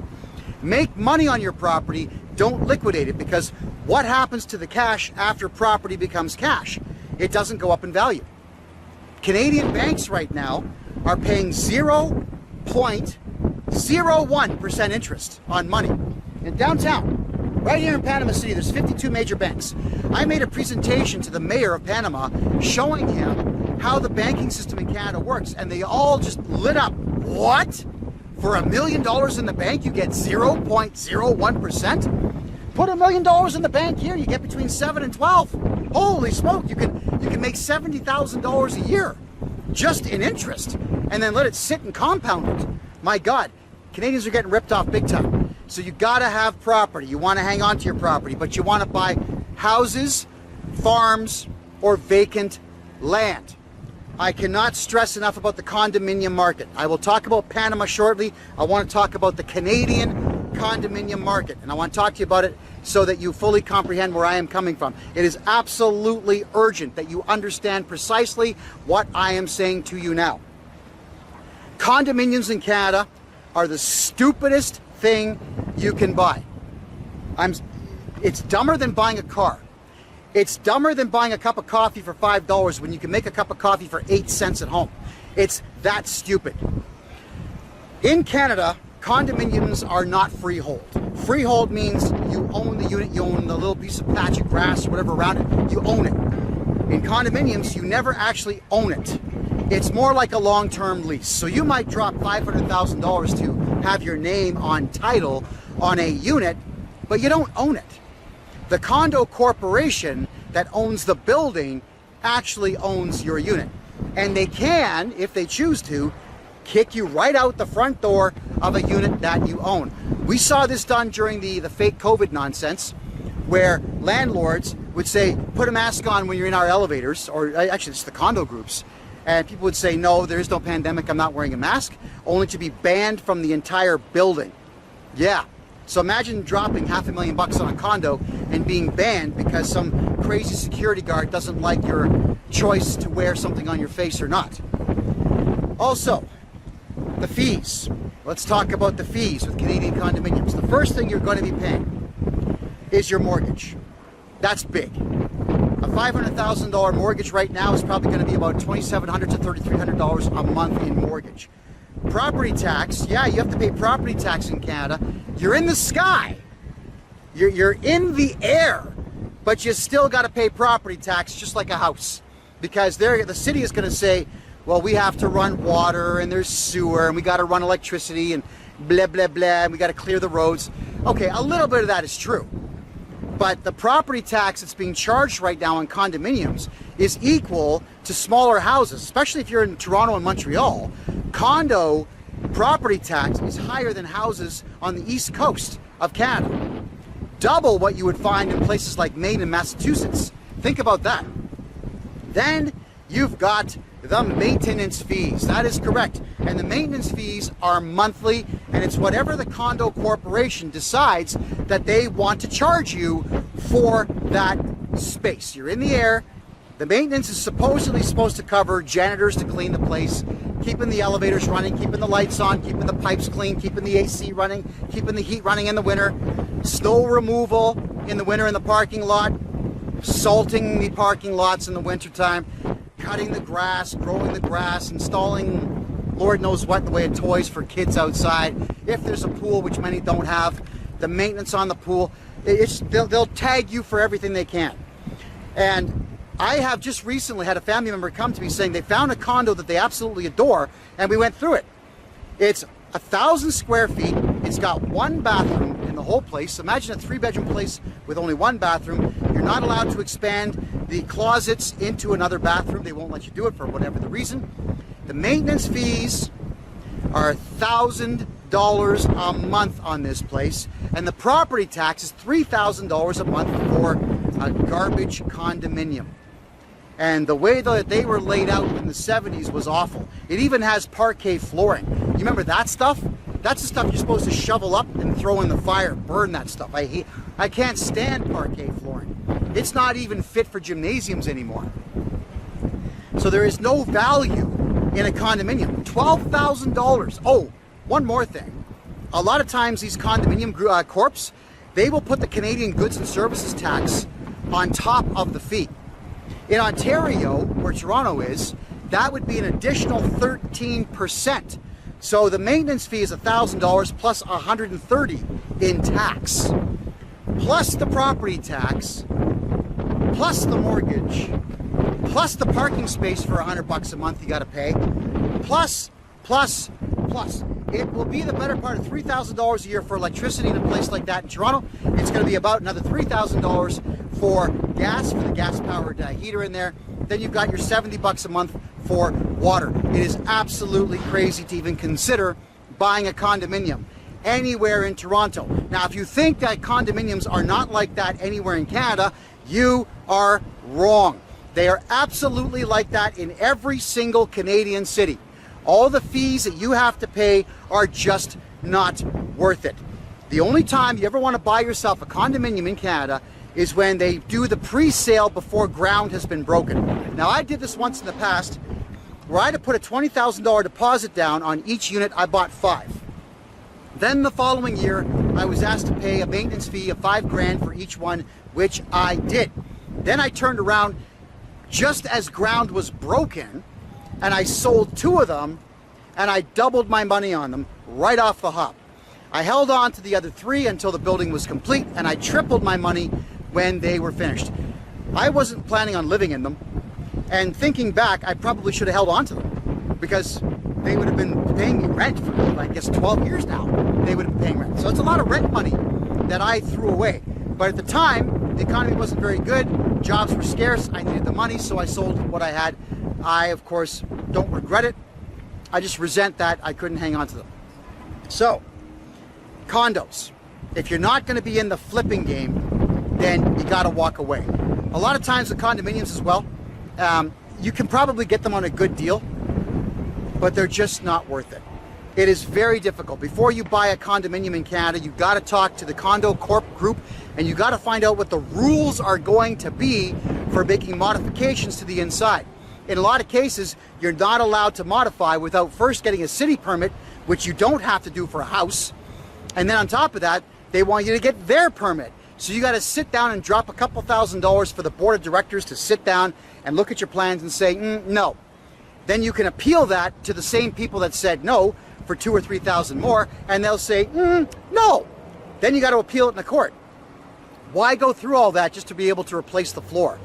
Why go through all that to change the layout into something a bit better suited for human habitation, which most condominiums are just not. So they are not investments at all. They are nothing but a drain on your resources. The odds of you recouping all of your money on a condominium purchase in Canada are slim to none. The odds are very good you're going to lose money on them. Now, trust me when I say this one, I've worked on more than 500 tax files for clients this year, and out of that, over 50 of them bought condos and sold condos, and all of those people lost money on every single condo. Every single one. Because even the new builds, although they have warranties, good luck getting them to come back and fix anything that's on warranty. It doesn't happen. You can sue them, you can win, they're still not going to pay you. So that is the problem in Canada. When you sue, you don't have any recourse to get paid. Why put yourself through it? The condominium market in Canada is completely flooded. If you're looking to buy condos because you like condo life, sure, be my guest. I actually like condo life here in Panama, but the condominiums here are definitely higher quality. And there's a lot more perks to them, such as rooftop pools, gyms, and access to the public. Good access to the public. Like this building right here, this first white one right here, it's a hotel called The Sands, and this hotel also has residences you can buy. It's got a pool that's almost 25 meters long on the 15th or 16th floor, and if you look at the rooftop, it's got 2 nightclubs, a restaurant, zip lines, amusement park rides, rock climbing wall, the whole bit. So there's a lot of perks here. Panama wants you buying property here, so you get a lot of really cool things that come with your condo purchase. So in Canada, don't do condos. But here in Panama, you can do condos, and you can do quite well on them. So in the building that I'm currently in, a beautiful corner lot is selling for $165,000 US. Now with that, there's a maintenance fee of $100 a month. That's it. It's $100 a month and 0 property tax because you're in the sky. And the Panamanian government says, yeah, you know what? They're in the sky. We're not going to charge you property tax. The building pays property tax, but the individual units do not pay property tax. And I've made an arrangement now for a lot of you who are looking to move your money very quickly. Let's say you've got Air Miles credit cards or those gold Visa cards that have all kinds of benefits to them, and they give you prizes based on what you spend. You can actually buy a condominium in not only this building, but over there in the Sands through me just by going boop with your credit card. Yeah, we can do a credit card transaction to buy you a condominium that you can in turn Airbnb out. Now, Panama has some weird rules inside the city where you can only Airbnb your property for, I think it's 45 days minimum. But this building here, the arrangement was made that you can do it for one night. And that's where the money is made, on very short-term rentals. So why would you not want to Airbnb out a place that you can buy on a credit card? Get all your points on your credit card and then pay your credit card off. Congratulations, you just moved $160,000 US, 200,000 Canadian, out of the country in one transaction on the phone. These are the opportunities that await you in other countries around the world. So don't think for a second that you can't move money here quickly. You can absolutely move money here quickly. To buy a condo here in Panama is nothing but pure profit, because Panama City is right now working incredibly hard on the complete rebuilding of older infrastructure. Roads are being rebuilt. Sewer lines are being rebuilt. New electrical lines are going in. When you compare Panama to Costa Rica, Costa Rica has power failures 5 to 10 times a day. Panama has had 3 since I got here. 1 for an hour because someone drove their car into a power box, and 1 for 30 seconds. And that's it. Panama's got their electrical grid down pretty solid. Yes, it's a developing country, but it's developing quite well, as you can see. The malls here in Panama are better than all the malls in Canada right now. They are beautiful, they are clean, they are full of retail stores, they are full of people. One of the malls in the city here is called Albrook Mall. It's right beside the Panama Canal. It's right beside the Panama Canal Airport. It's 1.1 kilometers long. It has retailers galore. It is just absolutely full of every single thing you could possibly want, and incredibly affordable. I'm buying cell phones, for example, right now here in Panama for almost $1,000 less than what I'm paying in Canada for the exact same phone. It is crazy to think that there's that much of a disparity in pricing between Canada and Panama. So here in Panama, to buy a condo is a very solid investment. You will make money on your condo. It will not be a financial drain on you.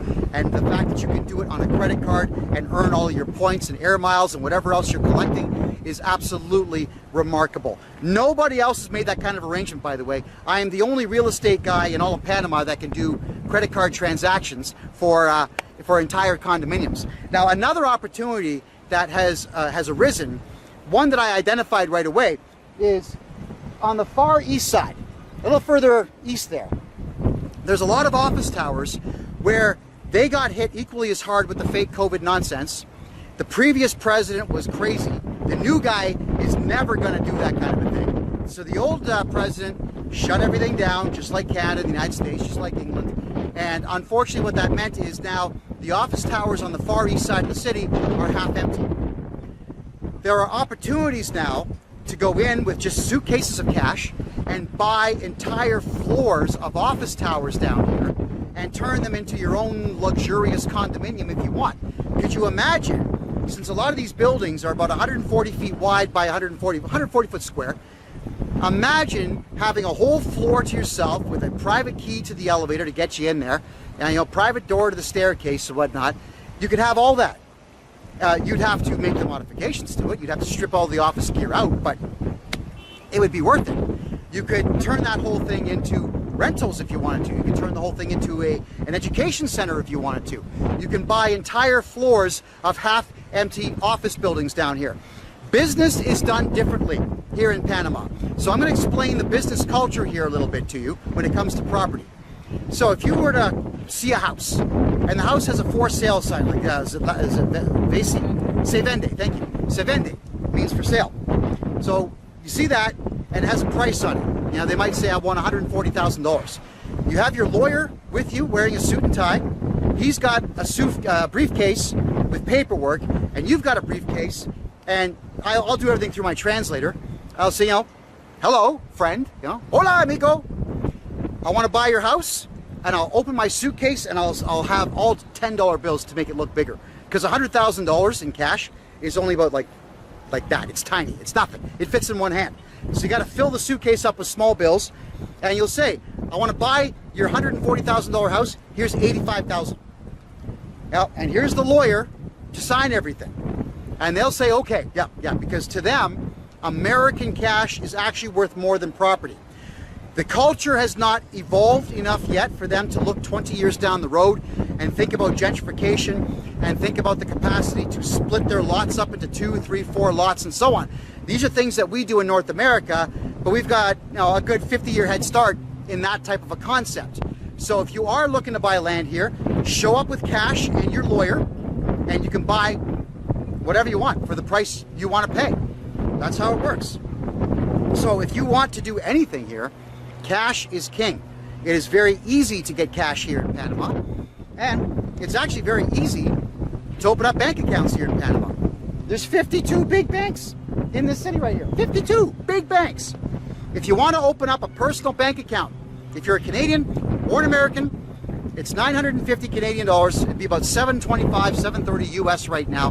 That gets you a lawyer and me walking into the bank with your paperwork, getting you a personal bank account. And we deal only with the top 20. We don't go to the really small ones. We go to the top 20 banks and get you the account that you're looking for. To get a corporation registered with a bank account down here is $4,000 US dollars flat rate. There's no tax on that. That gets the corporation registered, all the paperwork that you need, and gets you the corporate bank account open. Again, you can do all of this remote. That's what you're paying for, is to get it all done remote. If you fly down to Panama and walk in the bank yourself, they'll do it free, right? But you got to fly down and get it all done. You know, we can do it for you well in advance and have you start moving your money down here. And as for the corporate account, those are the best things on the planet to have here in Panama, because there is no courthouse in Panama that's going to do what the IRS says or do what Revenue Canada says. So many of you say, well, Panama's got treaties with Canada. Panama has a treaty with Canada if you're a murderer and you're on the run and they figure out that you're here. Yes, of course the Panamanians will tell the RCMP or the FBI, come down here and get him. He's yours. But if you're down here doing business, or you're down here trying to beat taxes in Canada or beat taxes in the United States or in the United Kingdom or Australia, they don't care. They're happy that the money is here. So the banks get chartered by the federal government here, but then that is where the federal government just steps back. The banks do not cooperate with the federal government here at all. So even if the Canada Revenue Agency or the IRS sued you, which the CRA does not do in Canada, by the way, if they sued you and won, the IRS does, you could get that court order, then they would have to come here to Panama and sue you in Panama and actually win before they could get a court order to get your banking information. But at that time, let's think about this, would they even know what bank you're with? And that's the funny part about the Canada Revenue Agency.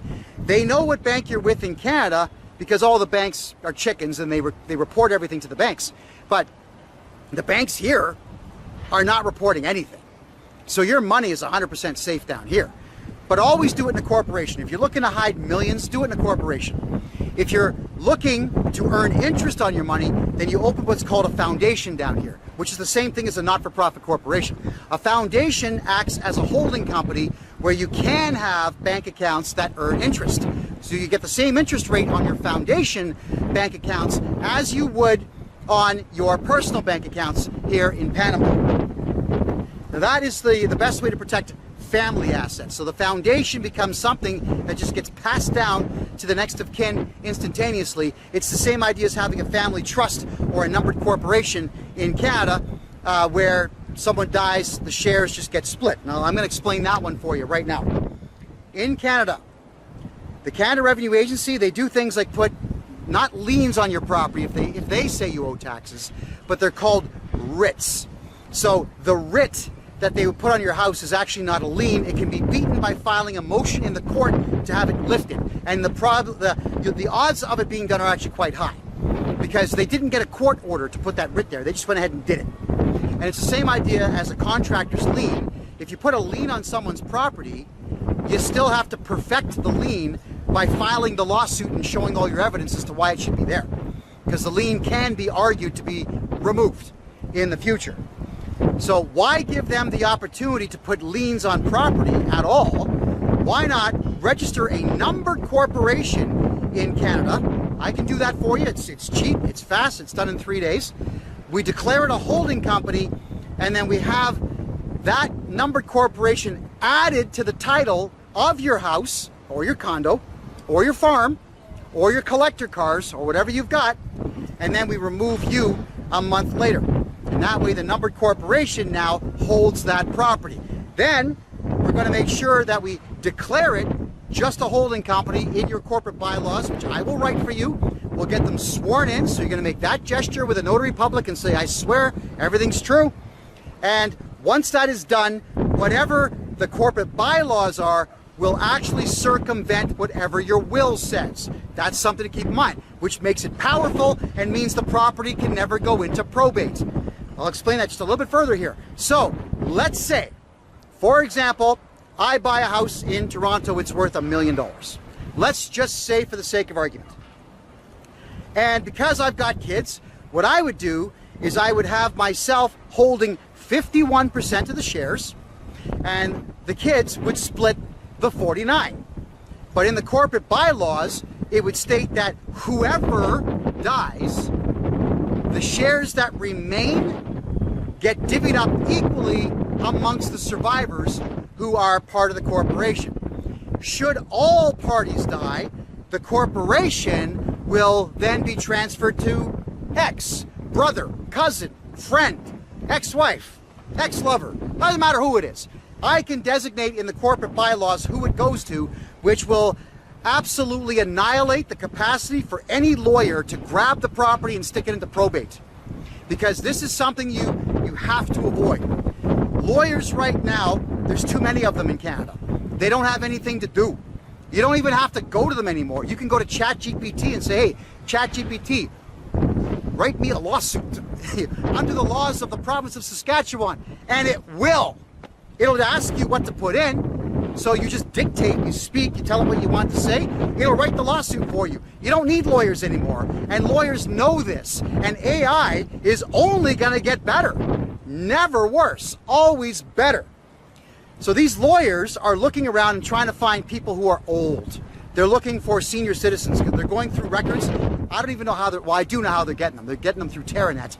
And they're finding out who is over the age of 75, 80 years old, and they're putting themselves down as the probate lawyer on that property, completely illegal, because the old guy or the old gal or the old couple that own that house, they're not hiring that lawyer, but the lawyers are lying and saying that they were retained for it.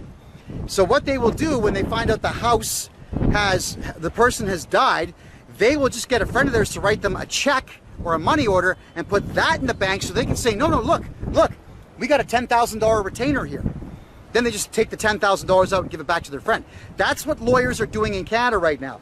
So if you have your house or your collector cars, your gold, your silver, your priceless art, if you have all of that in numbered corporations, and your insurance that you have on these things is to the numbered corporation, then there's no way for a lawyer to sneak in and say, yeah, I'm going to put this house into probate.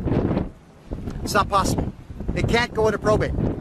In the corporate bylaws, and this is where I guess a responsible parent would come in, the corporate bylaws can be as detailed as you want. So let's say you've got 3 kids, 2 of them are stellar, good people, they hold jobs, they invest well, they're married, they treat their kids right, they treat their spouse right, and you got another burnout who's on weed and on alcohol all the time, hanging out with drug kingpins all the time. So you can state in the corporate bylaws that the loser kid has a 2% share in the corporation with no voting rights and can only ever retain the value of 2% and only upon death of the entire group, provided that he's not arrested for the murder of those very same people. So that's where you can put rules in saying that, you know, my idiot 3rd kid who's a burnout, we want him to get an education. So he has to go get a university degree. He has to show the transcripts and he has to show his grades. He's got to show everything. He's got to hold a job for 2 years and make this much money and actually file taxes, although you shouldn't. But you can do these things to make them improve themselves to get more shares in that house. You can actually utilize the corporate bylaws to dictate all the terms of how the corporation runs. Because if that loser kid is going to be a shareholder, and he's only got 1 or 2%, even if you gave him voting rights, he can only vote 1 or 2%. So whatever you tell him to do, he can like it or he can lump it. There you go. So forget wills for houses. Forget all that nonsense. A numbered corporation for your house.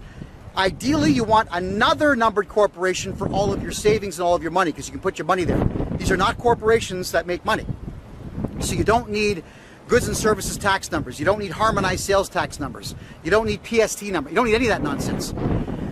For if you got a collector car, let's say you've got a 72 Barracuda and a 69 Chevelle, and you got a 1905 Rio where you crank the engine. You got all these collector cars, and they're worth $5 million. You put those into another numbered corporation, separate the cars. And again, through the shareholders agreement, you could say, I have 51%. They can never be sold until my death, provided my death is not murder. And then dictate the terms of what these kids do with these cars. You know, you could even state that the cars can never be sold unless they get a certain value for the car. That the cars, if they are not going to be driven, must be put into a museum. Or you can dictate everything. It's your corporation, you dictate. Now, the kids can vote, they can outvote you after you're dead. They can do that, but at least what you're doing is you're establishing the rules of the corporation. You're keeping the government away from what you own, and you're also keeping these crooked, filthy, conniving, sneaky, nasty, vile, useless lawyers away from everything that you've worked so hard to get your hands on. When you're out there earning some more, it's yours. Don't give it away to these lawyers. Don't waste your money in Canada buying condominiums. Please don't do that. Don't waste your time even with townhouses, because you got to remember, if it's not what's called a freehold townhouse, you don't own it. You just don't own it. The condo group owns it. They will give you a difficult time about everything. The color of your curtains. If you put a Canadian flag or an American flag on the front, you can't do that. If your car has a loud paint job, you can't park a pink car in your driveway. It's worse than a homeowners association. This is the crazy stuff that people do because losers like to control the lives of others. If you don't want your life controlled, buy a house. Buy a house that has land, because you can always grow on the land. Eventually, one day, you could knock the house down and build two and sell both. You can sell a house to developers. You can't sell a townhouse to developers. So you always want to have the option to sell a place of yours that somebody else wants to just rip down and start over. Let them do it. Once they buy it, that's up to them. But please get your hands on something where the value is always going to be there. One more thing about condominiums I forgot to bring up. This is a very important one. Is sometimes the entire condo corp or the entire building gets sold to an outside group. Now, where do you think most of those groups are coming from? China, United Arab Emirates, Saudi Arabia, yeah, those countries there. India, yeah. These are countries that have awful cultures that are not wrapped around personal freedom and individuality. They do things their own way. And when they start doing things their way, they are no longer catering to your culture, to Canadian or American culture. They're catering to their own. Which means what? The value of the entire building drops, the maintenance fees go up, and the value of your individual unit goes up. And if you're trying to sell a place, there's a reality of called white flight, which simply means people of a similar culture, when they get infiltrated by another culture completely in their own area, they leave and they go find their own culture somewhere else. They call it white flight, but I actually call it cultural flight. That happens. And when white flight or cultural flight becomes a thing in a condominium, your condo drops. The value it goes down, but you're still paying all those ridiculous fees on it, perhaps even more. And I am not interested in having anybody out there telling me what to do with what I buy. It's my money. Get lost. Leave me alone.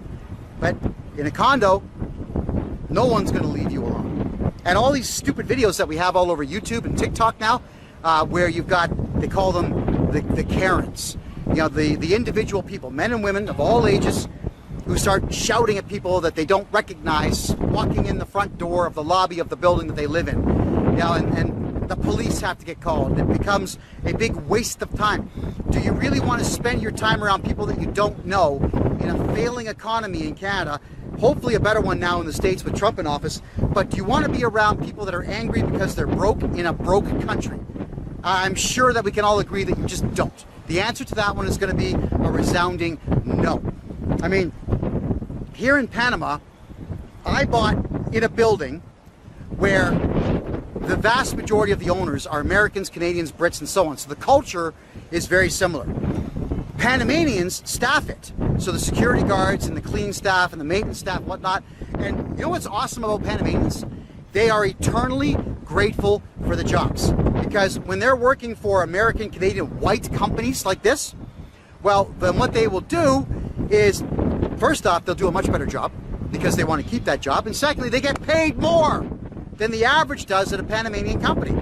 Panamanians love it when Americans, Canadians, Aussies, New Zealanders, Brits, the French, whenever Paleface shows up with money, they absolutely love it because they know it's going to equate to jobs for them and their families. So I've been actually communicating with a great number of people here in Panama, and I'm telling all the young men out there, especially the ones who are under 20, learn English, because interpreters are going to get paid down here about 200 bucks a day.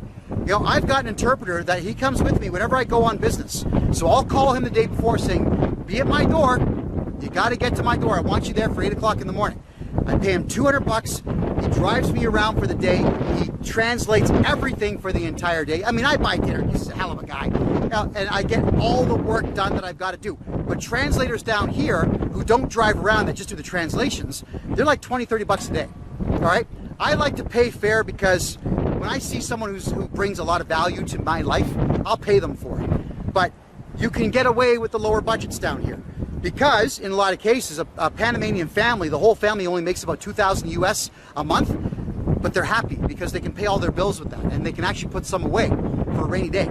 Because the locals here, like I do now, they know where to shop to buy groceries for 20, 30 bucks a week. I'm buying groceries for 30 bucks a week. It's amazing. If you're coming down here, I'll show you where to go to get deals like that on food. And the food here is absolutely fantastic. So to recap this entire thing before I get going here is to retain wealth in Canada and the United States. Some cash, some gold, some silver, possibly copper. If you know how to get into Sri Lanka and buy tens of thousands of gems and bring them back, sure, try that too. Gold is better than gems. You definitely want crypto, XRP and Bitcoin. Bitcoin to hold it for higher value later. XRP because it will shoot up and you'll be able to use it anywhere in the world. And then you want to have real property. Condominiums in Panama, yes. Condominiums in Canada, no. If any of you want to have yourself what's called a concrete bank account, which is buying a condominium down here in Panama, especially here in the city, and renting it out, let me know, because we can just do one transaction. It'll take an hour, maybe less. All that's going to happen is I'll sit down with the lawyer and you and me and the owner of the building. Everything will be done on Zoom. The contracts will bounce right back and forth. You'll be able to record the call yourself, just so you've got it, and we'll run the credit card, get you your condominium. You've now just transferred X number of dollars outside the country. And if you're going to be buying property here on a credit card in Panama, let me know in advance, because we got to find out which card you want to use. I really want those of you who want to do this kind of thing with me down here to use your Air Miles credit cards or your Maple Leaf bonuses, whatever type of points you can get, use that card. I'm just going to leave you with a story here. If you're in the city of Mississauga, there's an area of nothing but car dealerships. It's called the Aaron Center, the Aaron Mills Auto Center. Thank you. And in there's about 20 car dealerships. All of them are in there. Now, back in 1994, there's a bunch of them got together. They wanted to have pixel boards put outside. Now they would have TVs on the road, but pixel boards were all the thing. Like, you know, that kind of yellowish light fixtures that you used to see outside that you could have scrolling text on. They did that to say, hey, there's car dealerships here. So what happened is, back in the early 90s, these signs were $40,000 each, and they got 3 of them made. So the guy that coordinated the whole thing with all the other owners of all the other car dealerships, ready for this? Paid on his Air Miles credit card. Yeah. And this is back in the 90s, the early 90s. So $40,000 was a lot of money back then, I'll tell you. So he ends up walking in the room and says, hey, Kevin, check this out. And he shows me his air miles. He said, see here, I can fly for the rest of my life on one transaction. I'm thinking, Ben, tip my hat to you. Yeah, bow. Oh, wow, clever. So that is the type of thing that we can do. Get your points credit card set up, buy a condo down here with your credit card, get a hold of me for a paltry 950 Canadian. We'll get you a bank account open here where your money is safe in Panama. For 4,000 US, we'll get you a corporation registered and a corporate bank account here in Panama where your money is safe. There's all kinds of ways to make money, just not in Canada. If you're staying in Canada, my advice today is how to hold on to your wealth, but not to get rich in Canada. You want to get rich, you got to leave. There's money in Argentina, Brazil, Colombia, Panama, El Salvador, parts of Mexico, not all. You know, right now, Eastern Europe, Russia, there's money floating around everywhere. United Arab Emirates still makes a lot of money. There are places to go around the world where money gets tossed at you. All you have to do is put on a nice suit and tie, speak well, have gorgeous skin, and you're in the room and you're getting paid. That is just how it works around the world. Canada is dead. It's not coming back. There's no point investing in a country that deliberately sabotaged itself for the last 10 years. When a country is done, it's done. You have to just let it die off, and 100 years later, your great-grandkids could one day consider buying property in that country, because maybe, just maybe, a couple of strong leaders will come up from the ashes and rebuild to its former glory, or maybe close to it. Not gonna matter. I have no intentions of being here in 100 years. I'm alive today in the year 2024. We're a month and a half from 2025. I want to get rich, and I want you to get rich. Get rich with me by playing the money game the way I'm telling you how. My name is Kevin J. Johnston. This is the Real Estate and Money Show, where we talk about all things investment, money, and taxes. You'll catch me here every Thursday at 9 p.m. Eastern Time. Thank you for being here. I love you all. Good night. Hi, everybody. Kevin J. Johnston here. I want to say thank you very much for having just watched the video that I produced on the roof of one of my clients' condominiums. Yes, it is true. You can buy a condominium with just a credit card here in Panama, and that is the best way to move money out of the country. And for those who have corporate debt in Canada, corporate debt is becoming a very serious thing. What's going on with corporations now in Canada is the Canada Revenue Agency is going out of its way to break the law and actually hold all the directors of corporations personally liable, even for debts that are as old as 10 years. If you want to get away from all of your corporate debt, including every single debt the CRA is coming at you for on a personal level, simply get a hold of me, everybody. What I will do is I will buy your corporation from you. I will become the director of your corporation, and I will take on all of the financial liabilities that your corporation has.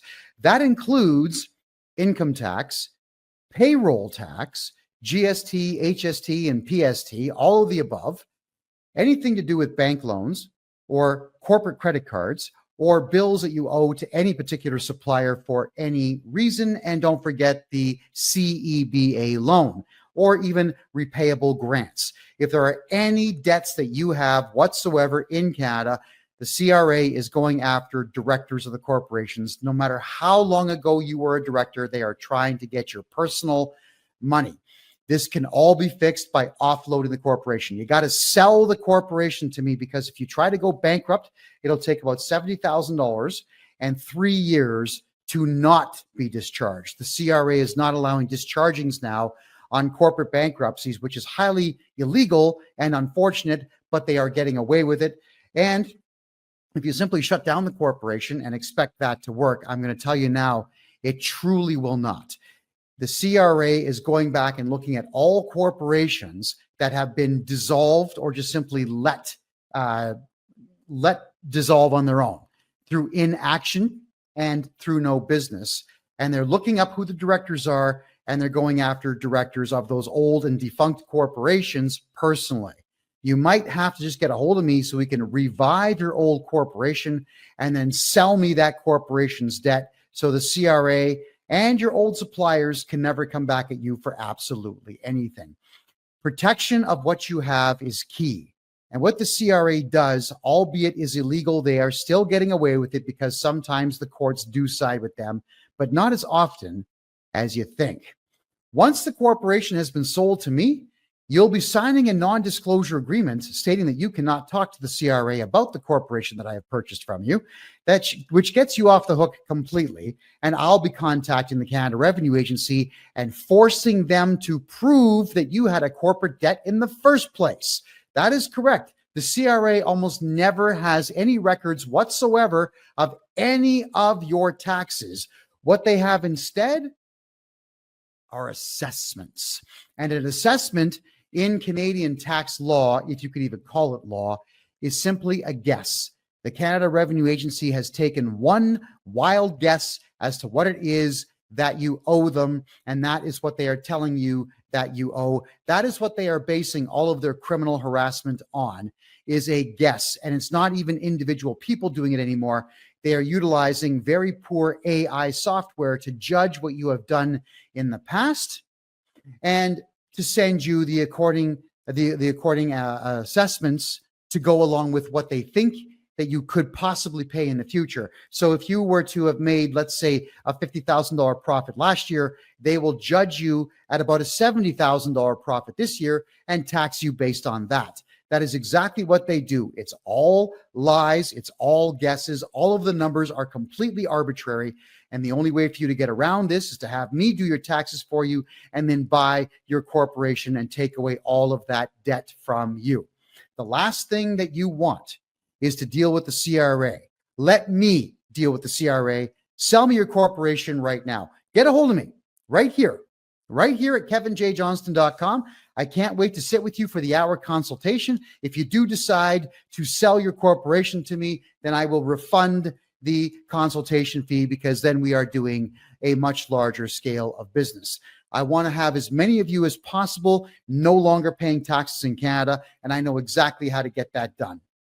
Starting in January, once a month, I'm going to have seminars on how to not pay tax, how to protect your capital, how to protect your properties, and how to protect your own money.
Good evening, everybody. My name is Kevin J. Johnston. This is the Real Estate and Money Show, which is every Thursday night at 9 p.m.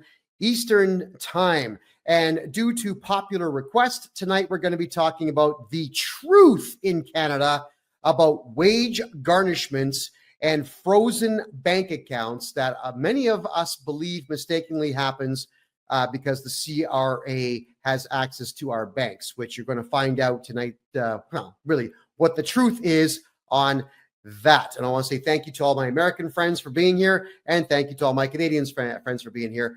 We're going to cover for the next hour what the reality is of wage garnishment in Canada, what your rights are, what the law actually is on protecting yourself from government overreach, specifically in this case, the Canada Revenue Agency, which in Canada it would be our IRS and the equivalent of the Australian ATO, but not as much power.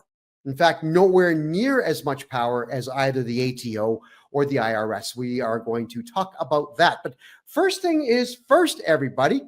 Look what I found today, downtown Panama City. Yeah. The namesake of the former hockey player, Tim Horton. You all know that Tim Hortons Donuts in Canada was once bought by Wendy's and is now bought by some Indian guy, Singh, whatever his name is. So Tim Hortons has a location downtown Panama City. Have a look. There's the photograph right there of me taking a picture. I had no idea it was there. I was in a meeting today with a great number of people. I had a really good time today. Panamanians are very serious about doing business, which I love. And as we decided to just take a quick walk back, we bumped into Tim Hortons. You can see the twisty tower there in the background. That's called the F&F Tower. If you look in the background, you can tell by the reflection in the glass that I am not in Toronto. I am in Panama City. Now, there's only one Tim Hortons here, and I'll share this information with you. This cup of coffee here in Panama at Tim Hortons is every bit as terrible as it is in Canada. I don't know what Tim Hortons did to their coffee formula about 8 years ago, but it sucks, and it sucks here too. Now, something else to keep in mind when you're down here in Panama is there are a lot of local business folks down here, men and women that run their own local coffee shops, their own cake bakeries, cookie bakeries, whatever it might be. You can get a cup of coffee at one of these places for 50 cents, which is delicious compared to Tim Hortons, which sucks. And you can get donuts this big for 80 cents. Or at Tim Hortons down here in Panama, you can get 2 little apple fritters like this and a really crappy cup of coffee for $8.40. Right. So I just want to point out that when you're dealing with this one Canadian coffee chain, one location down here in Panama, it's not worth it. It's cool to see that they've got Canadian decorations inside of it. They've got a pretty cool display of neon lights forming the maple leaf, but there you go. Don't buy Tim Hortons caca down here in Panama. You're going to be equally as disappointed as I was today. So I dumped half the coffee out because I just couldn't drink it anymore. And I stopped at a local coffee shop and got myself a 50-cent cup of coffee. And I am so much happier for it. All right. I want also, this one here, guys. I got this message in Facebook. It was a Facebook ad to do with taxes, which is, of course, what I do for a living. And here's what the ad looks like. It's from a company called Online Accounting LLP. It asks, are you 1, 2, 3 years behind on taxes? Now's the time to take action before the CRA does, the Canada Revenue Agency does. And what do we see in this advertisement? A police car. All right. They're trying to frighten you into hiring them to do your taxes, because this advertisement is telling all of you that you're going to get arrested if you don't do taxes. So I thought, you know what I'm going to do is I'm going to call this company. They ended up being in Edmonton, Alberta. And when I gave these people a call, I had a conversation with them for 34 minutes. It was a 34-minute conversation. And I grilled this guy. I lied to him, said, yeah, my mother's 83 years old. She saw your ad She flipped out. She's been staring out the window for the last 3 days, waiting for the police to come and get her. She hasn't done her taxes. And then I start asking him a ton of questions about their capacity to do taxes. Questions like, will you cooperate with an auditor? Well, yes, we will. You have to. It's the government, he says to me. I want you to go and hear this thing for yourself. So if you're looking right there, this is my Rumble page, everybody. You can see it's this video right here. It's the second most recent one. You can see it's 38 minutes long. Please get in there and listen to it. freedomreport.ca is how you're going to find that video. And eventually this guy just comes out and tells the truth that they do whatever the CRA says because they are afraid of the Canada Revenue Agency. So an accounting company that advertises that you will get arrested if you don't do your taxes used fear tactics to sucker people into contacting them, to hire them to do taxes, only to tell me on the phone that they themselves are afraid of the CRA. And I'm telling you all, the Canada Revenue Agency does not have any authority in Canada. If you have auditors contacting you, get a hold of me and I will get rid of the auditor. I will ban them from your home, from your office, from your business, and even phoning you again in the future, utilizing the appropriate legalese and the appropriate legal letters and the appropriate legal demands, because I am not afraid of the CRA. I know what they are. They are merely a collection agency that gets government funding to make you angry and to lie to all of you. And I'm not thrilled about that in any particular way. In fact, it aggravated me so much so that I kept this guy on the phone for as long as he would answer questions. So as you hear me speaking to him, of course, I lied about wanting to hire him. I lied about my mother being alive and being afraid of the ad. Who cares? I lied. I'm telling all of you, I'm telling you the truth that I lied to this company to get them to answer questions so that I can protect all of you from really bad people and really bad accountants. Yeah, I lied. What happens if you lie? Nothing, except you make really good content. So I want you to go ahead and play this this video for yourselves, freedomreport.ca, and have a listen to just how useless this particular accounting company really is. You know, in fact, I would encourage everybody watching this show, call accountants in Canada and ask them questions. Very important questions. Will you cooperate with an auditor if the auditor contacts you? If they say yes, you got to get rid of them because they don't work for you. They work for the CRA. Can the CRA pull your license? If they say, well, yes, they can. They're the government. Get rid of them because no, the CRA cannot do that. If you're talking with them and you ask them, can the CRA arrest you or otherwise, if they say yes, got to get rid of them. The CRA cannot do that, not in any way. So please go through that video and understand. That's why I do what I do. I want to help protect you, but I need all of you to start phoning accounting companies and ask the same questions of accounting companies in Canada that I ask of accounting companies. Trap them, put them on the spot, record the calls, and send me the recordings. Because if you want to give me your authorization to go ahead and cut it as a video, then I will absolutely do so. We can take your videos where you're calling accountants and put them on my channel so that we collectively, as the general public of Canada, can start to fight back against the CRA by making sure that we absolutely crush these accounting companies that cooperate with the CRA. And as for those of you who are in the United States, you know that I can buy your corporations from you. I can take away all your corporate debt in the USA, and you'll be happy to know that I've begun now studying personal income tax law in the United States. It's not easy. It's a very convoluted. It's worse than Canada's system, the way that everything is worded. But eventually, I am going to figure all of that out. Clap.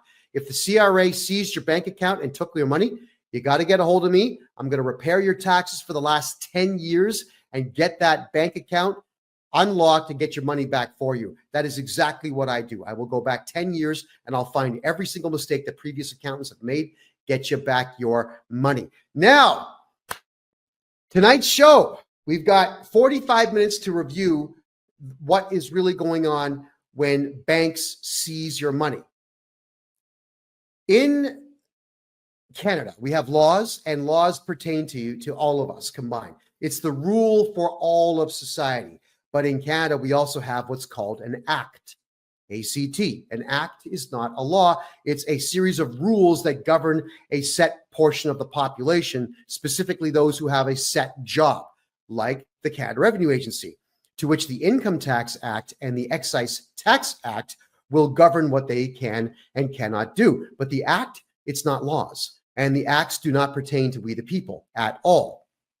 So what will happen here with the Canada Revenue Agency, and this is for all of you to understand how to navigate them and protect them. When I tell you that you don't have to talk to the CRA, I mean it. Don't talk to them on the phone, but you should absolutely reply to all of their letters, because in Canada, they will send you a letter saying, we want you to redo your taxes or whatever, and you only have 30 days to do it.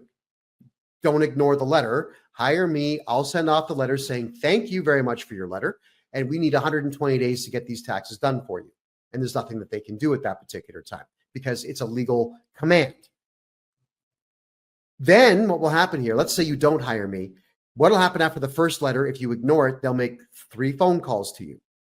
And if they don't get through to you, or you hang up, or you scream at them, or whatever it might be, then they're just going to say, we made 3 attempts, we couldn't get through. And then they send you one last letter. And if they can't get you to do your taxes or speak to them, not pay them money, but just do your taxes. There's a difference.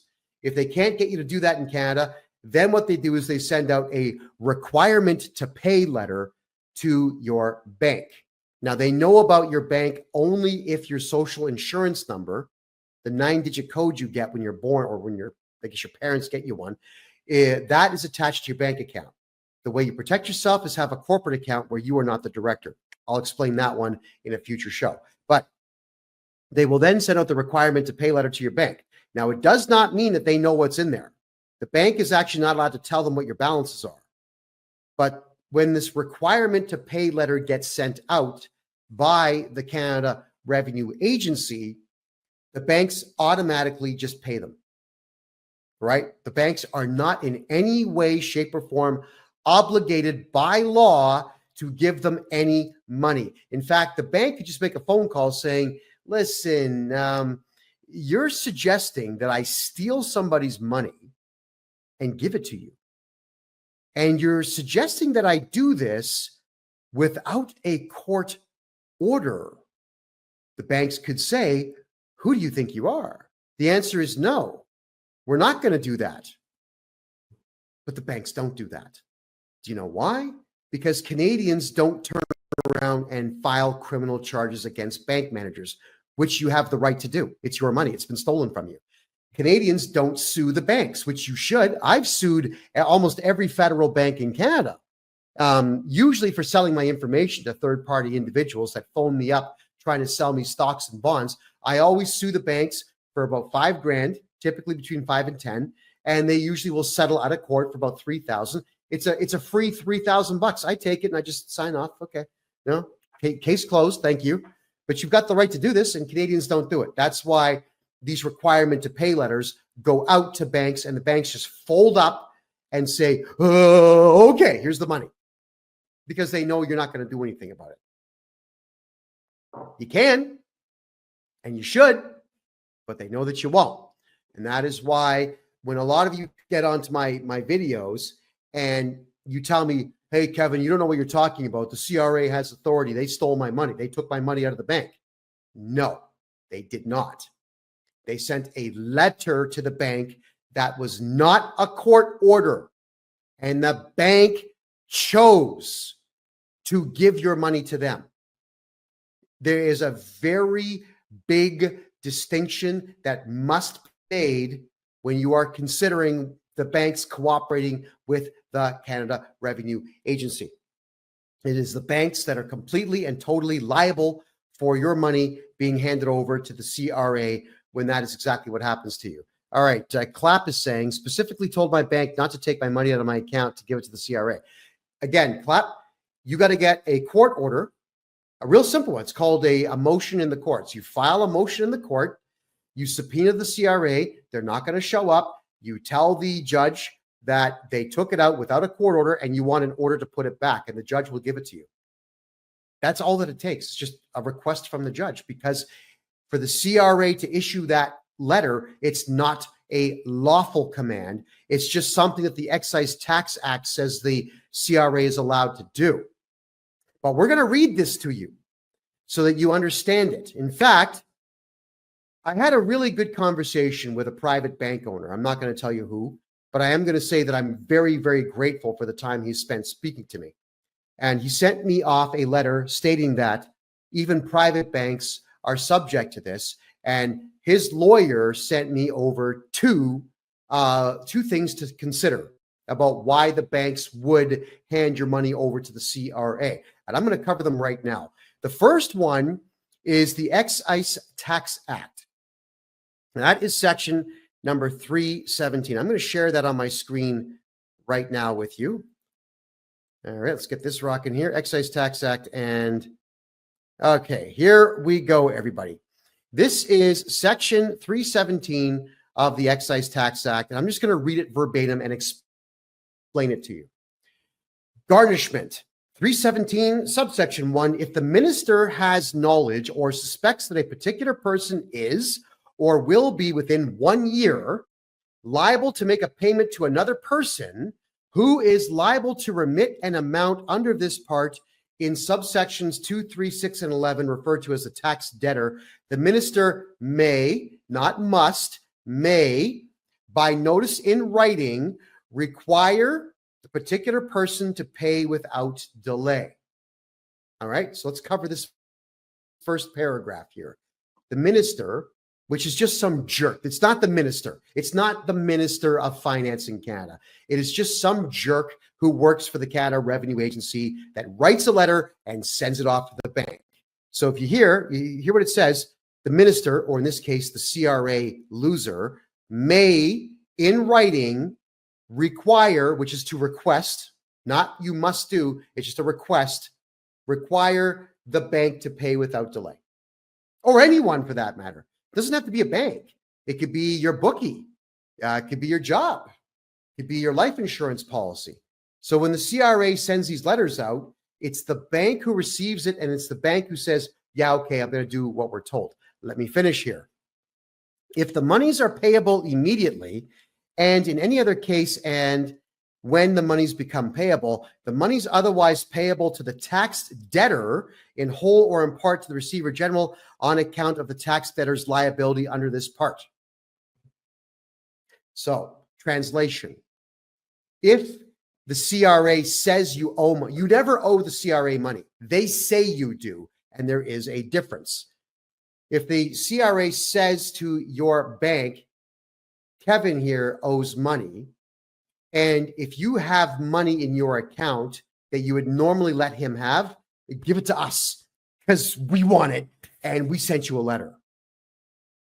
Not a court order, just a letter. But it gets more serious here. But it's not more serious for us, it's more serious against the banks. Let's read further on this. IDEM, subsection 2. Without limiting the generalities of subsection 1, where the minister or CRA has knowledge or suspects that within 90 days, a bank, credit union, trust company, or other similar person, in this section referred to as the institution, will loan or advance monies to or make a payment on behalf of or make a payment in respect of a negotiable instrument issued by a tax debtor who is indebted to the institution and who has granted security in respect of the indebtedness, or a person other than the institution will loan or advance monies to or make a payment on behalf of a tax debtor who the minister knows or suspects, subsection 1, is employed by or is engaged in providing services or property to that person, or was or will be within 90 days so employed or engaged, or 2, where that person is a corporation not dealing at arm's length with that person. Here's where it gets dumb. The minister may, not must, by notice in writing, require the institution or person, as the case may be, to pay in whole or in part to the receiver general, which is the CRA, on account of the tax debtor's liability under this part, the monies that would otherwise be so loaned, advanced, or paid, and any monies so paid to the receiver general are deemed to have been loaned, advanced, or paid, as the case may be, to the tax debtor. So it's really terrible language designed to say, hey, we, the CRA, says Kevin here, owes money. We can't prove it. We have no evidence to prove anything that we just said. But because of this IDEM, Section 2 of Section 317, we want you to give it to us. So give it to us. That's all they're saying. And they're saying it in a letter that is not backed by a judge's stamp or a court order. Now, how sick is that? By the way, if you're watching us on Kick or here on TikTok, we get everyone doing double fingers on the screen. Let's get the hearts flying. Let's get the likes going, everybody. It really does help bring this education level to everybody out there. I really do appreciate that. So the CRA sends a letter to the bank, and this act, which pertains only to the CRA and not we the people or the banks, is what the banks are using to steal your money and give to the CRA. Let's read further. Garnishment, Section 3. Despite any provision of this part, other than any enactment of Canada, other than the Bankruptcy and Insolvency Act, any enactment of a province or any law, if the minister has knowledge or suspects that a particular person is or will become within 1 year liable to make a payment, A, to a tax debtor, or B, a secured creditor who has the right to receive the payment that, but for a security interest in favor of the secured creditor, would be payable to the tax debtor.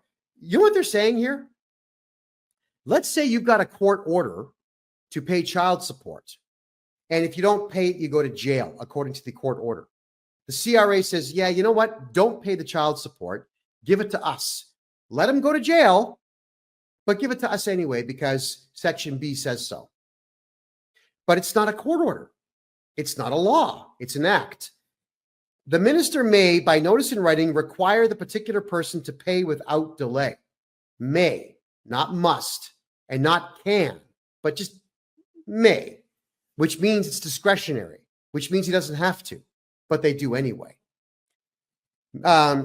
If the monies are paid immediately, and in any other case, as when the monies become payable, the monies otherwise payable to the tax debtor, in this case, let's say me, or the secured creditor, in whole or in part to the receiver general on account of the tax debtor's liability under this part. And on receipt that notice by the particular person, the amount of those monies that is so required to be paid to the receiver general shall, despite any security interest in those monies, become the property of Her Majesty, or now His Majesty of Canada, to the extent of that liability as assessed by the minister, and shall be paid to the receiver general in priority to any such interest.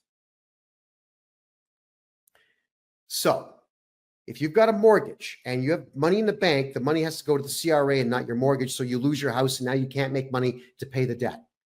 Personally speaking, anyone who does that to you honestly deserves to be hanged by the neck until dead.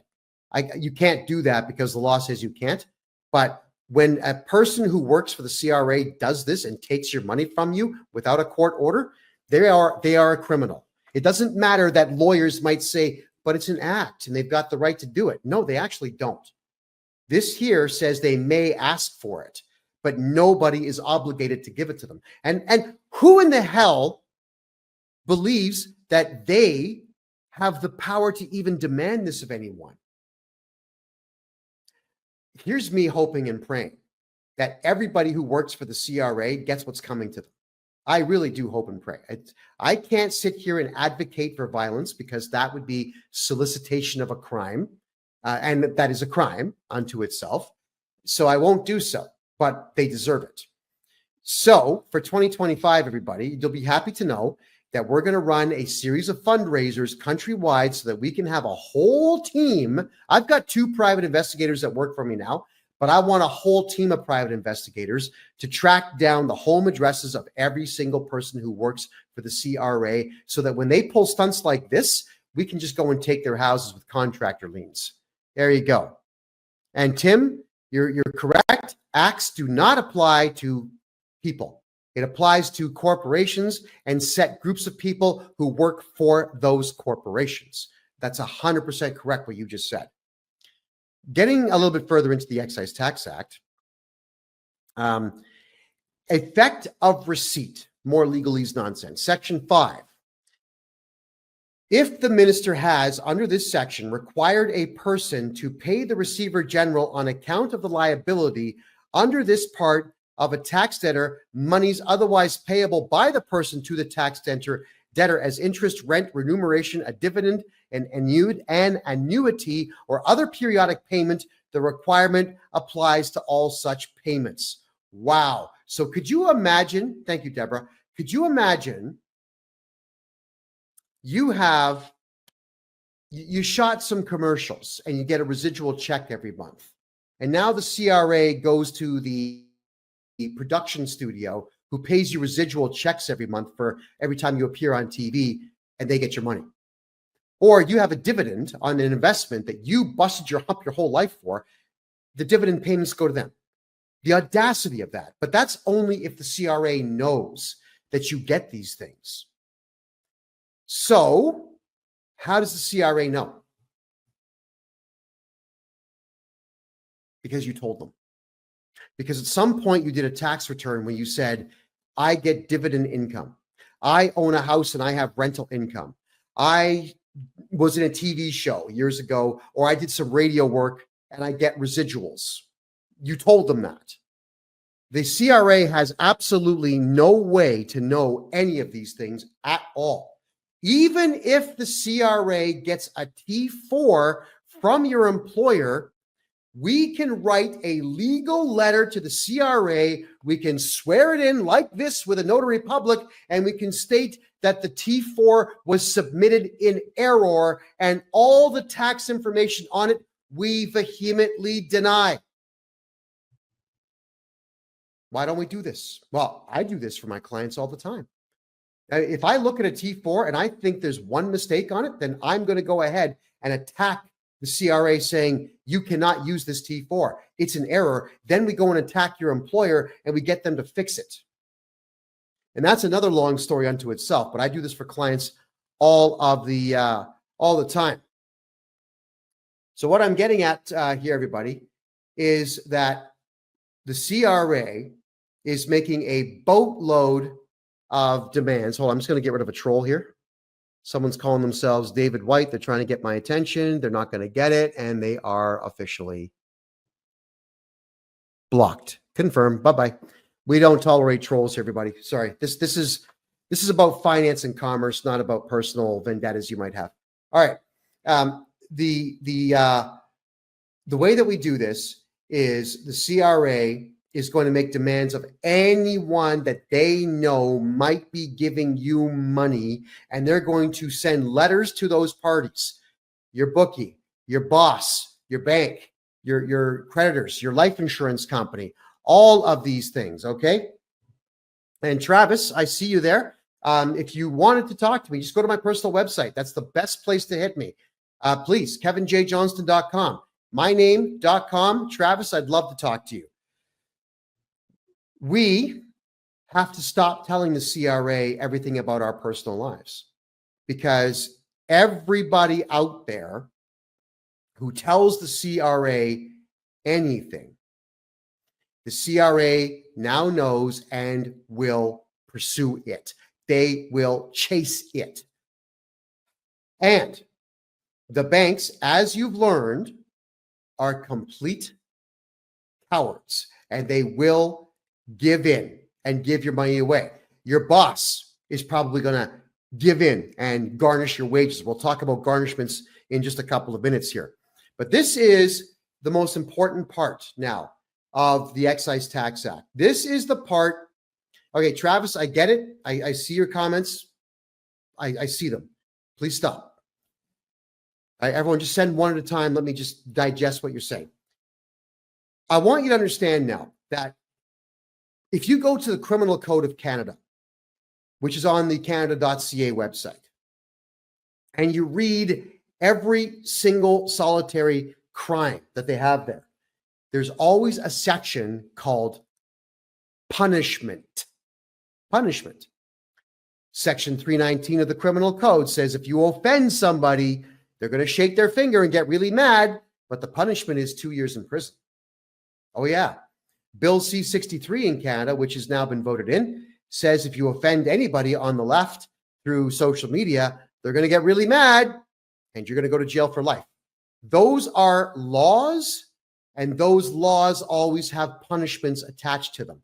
So now I'm going to read to you directly from the Excise Tax Act what the punishment is if a bank does not give your money to them. Failure to comply. Section 7.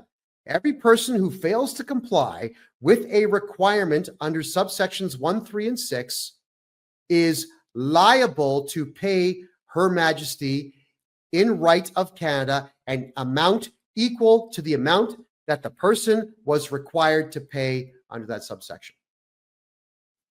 Is liable to pay. Okay, so what they're saying here is, let's say you work for McDonald's, and let's say McDonald's pays you $20 an hour. If the CRA tells your boss at McDonald's, garnish this guy's wages because we say, we can't prove it, but we say he owes money and we want it. And we didn't even get a court order because we are criminals and we have decided that we're just going to act like criminals and intimidate you and so on. McDonald's, if they don't give the half of your salary to the CRA, according to Section 7 here, is liable for the $10 an hour they're stealing from you. But let me cover that one in just a second here. Stick around, please. Section 8, every institution or person that fails to comply with the requirement under subsection 2 with respect to monies to be loaned, advanced, or paid is liable to pay to Her Majesty in right of Canada an amount equal to the lesser of the aggregate monies loaned or the amount that the institution or person was required to pay. Now, there's an assessment that'll get done, so the CRA will guess what that number is. But look. The word punishment is not here. There's no punishment. If you are a business owner and the CRA issues a garnishment order to you and you refuse to steal money from your staff, the CRA will say, well, we're going to shake our finger and we're going to get really mad and we're going to tell you in writing that you're liable. But even the act itself does not allow us to punish you. You know how somebody would actually be liable for that money? Is if the Canada Revenue Agency sued you. And I've got news for everybody out there watching this show right now. The Canada Revenue Agency does not sue anyone. They do not sue the banks. They do not sue corporations. They do not sue you or you or you. They don't sue any of you. They don't do that because the Canada Revenue Agency is not a police force. They do not have authority. What they do is they rely on the lawyers provided to them by the Department of Justice. And the Department of Justice actually bills time to the CRA. So if the CRA is going to sue you to try to get you to pay the garnishment on someone's wages, they would have to hire a lawyer. But only the DOJ is allowed to represent them. And the DOJ is most certainly not going to allow themselves to be used to sue McDonald's for $10 an hour. The CRA, if they were to sue you, you could hire, let's just say, they're not going to sue you. But for argument's sake, if they did, you hire me. Here's what happens when you get sued. You file a defense. What you do is you vehemently deny everything within it, and you challenge them to prove anything. And the CRA cannot prove anything because they don't know anything about you. They only know what's on your tax return. And if you swear an affidavit stating that your tax return was wrong, then they have no evidence at all. So when you file a defense, the CRA, if they sue you, which they don't, the CRA would get a notice that you defended your lawsuit. They would get a letter from me saying, hey guys, Kevin J. Johnston here. You know who I am. You don't like me very much. And I'm representing my client in this case. The first thing that happens is it goes to a settlement conference. Now, this is something that you call a without prejudice meeting. What that means is nothing that gets discussed between the justice of the peace, not a judge, the justice of the peace and us and the CRA, nothing that gets talked about there is being recorded and cannot be used as evidence in the upcoming trial. So the CRA, if they sued you, which they won't, would say something like, well, we ordered his boss to take money away from him, and the boss didn't do it. And under the Excise Tax Act, it says he's liable, so we're suing the boss. That's it. And then I would stand up proudly. I'd have my suit and tie on. Yeah, I'd look a little better than I do right now, which is not really possible. But I would get up on stage and tell the justice of the peace, well, under the Excise Tax Act, it says that the employer is liable for it, but does not issue any form of punishment. Ergo, this is an incomplete law. Wait a minute, hold on. It's not a law. It's an act that pertains to the CRA and those who work for it and does not pertain to my client and does not pertain to my client's employer. So we actually would like to ask you, please, to withdraw this. Throw it out. It can't go anywhere. Now, the justice of the peace might just say, yeah, you know what? You're right. We can't proceed. Or he might say, no, I want to see where this goes. That's when he will ask me and the CRA's lawyer to go out in the hallway and discuss everything. And that's where I'm going to go out in the hallway with the lawyer and say, listen, whatever you're going to say, the answer is no. So why don't we just go back in there and book a trial? Because I want to set a precedent by beating you in court. And he's going to say, well, wait, hold on. We don't want that. And I'll ask him, well, what's the offer? What's the offer on the table? Let me hear it. And sometimes they will say that they're prepared to drop it. And this has already happened with other corporations where I have fought against them in court, where they will drop the lawsuit. I just have to sign off that I won't talk about it, which is fine. I've got a bundle of cases I can't talk about, and that's fine. It doesn't matter because I want to win for my client. So if we can't agree that the CRA will drop the case, I'm going to march right back in without the guy and say, Your Worship, or in Alberta, me lord, we can't agree on anything. I would like to book a full-blown trial, and I'm hereby requesting a 4-day trial. The JP is going to ask, why would you want to book 4 days for a simple, small claim? Well, it's because I have a list of 200 people I would like to subpoena to this trial, please. Bob Hamilton, the commissioner of the CRA, Justin Trudeau, Chrystia Freeland, Doug Ford, everybody who's involved with the CRA in some way, I'm going to subpoena all of them. Do you think for a second that a judge is going to allow that to happen? It would turn the courts into a farce. So they're not going to do it. And that's when they're going to say, well, if you're going to subpoena that many people, which I have the right to do, I might add, they can't let that go on. They're not going to let me book 4 days. So again, they're going to, the JP will then ask me and my client to leave the courts so the JP can talk some sense into the CRA. That's how it would work. The whole thing would get tossed out the door. But because the Canada Revenue Agency does not sue anybody in Canada, this will never happen. So I have just proven to all of you tonight, reading the Excise Tax Act to you, that there is no punishment that the CRA can issue to your employer if they do not wish to garnish your wages. And there is no punishment that will be issued to any bank in Canada if they refuse to hand over your money to the CRA. And that is the most important thing for Canadians to understand. The Excise Tax Act does not pertain to we the people at all. Superstar is asking a question here. How about if you owe GST collected for 20 years ago? Can they take it from your bank account? If you reported that you have GST that you collected, they will certainly try. Yes. But what you got to do there, Superstar, is get a hold of me and I will fix the GST or the HST or the PST reporting that you've done. The odds are good if you're not an accountant, you got the numbers wrong. I will get the numbers right and make sure that those 20 years worth of debts are history.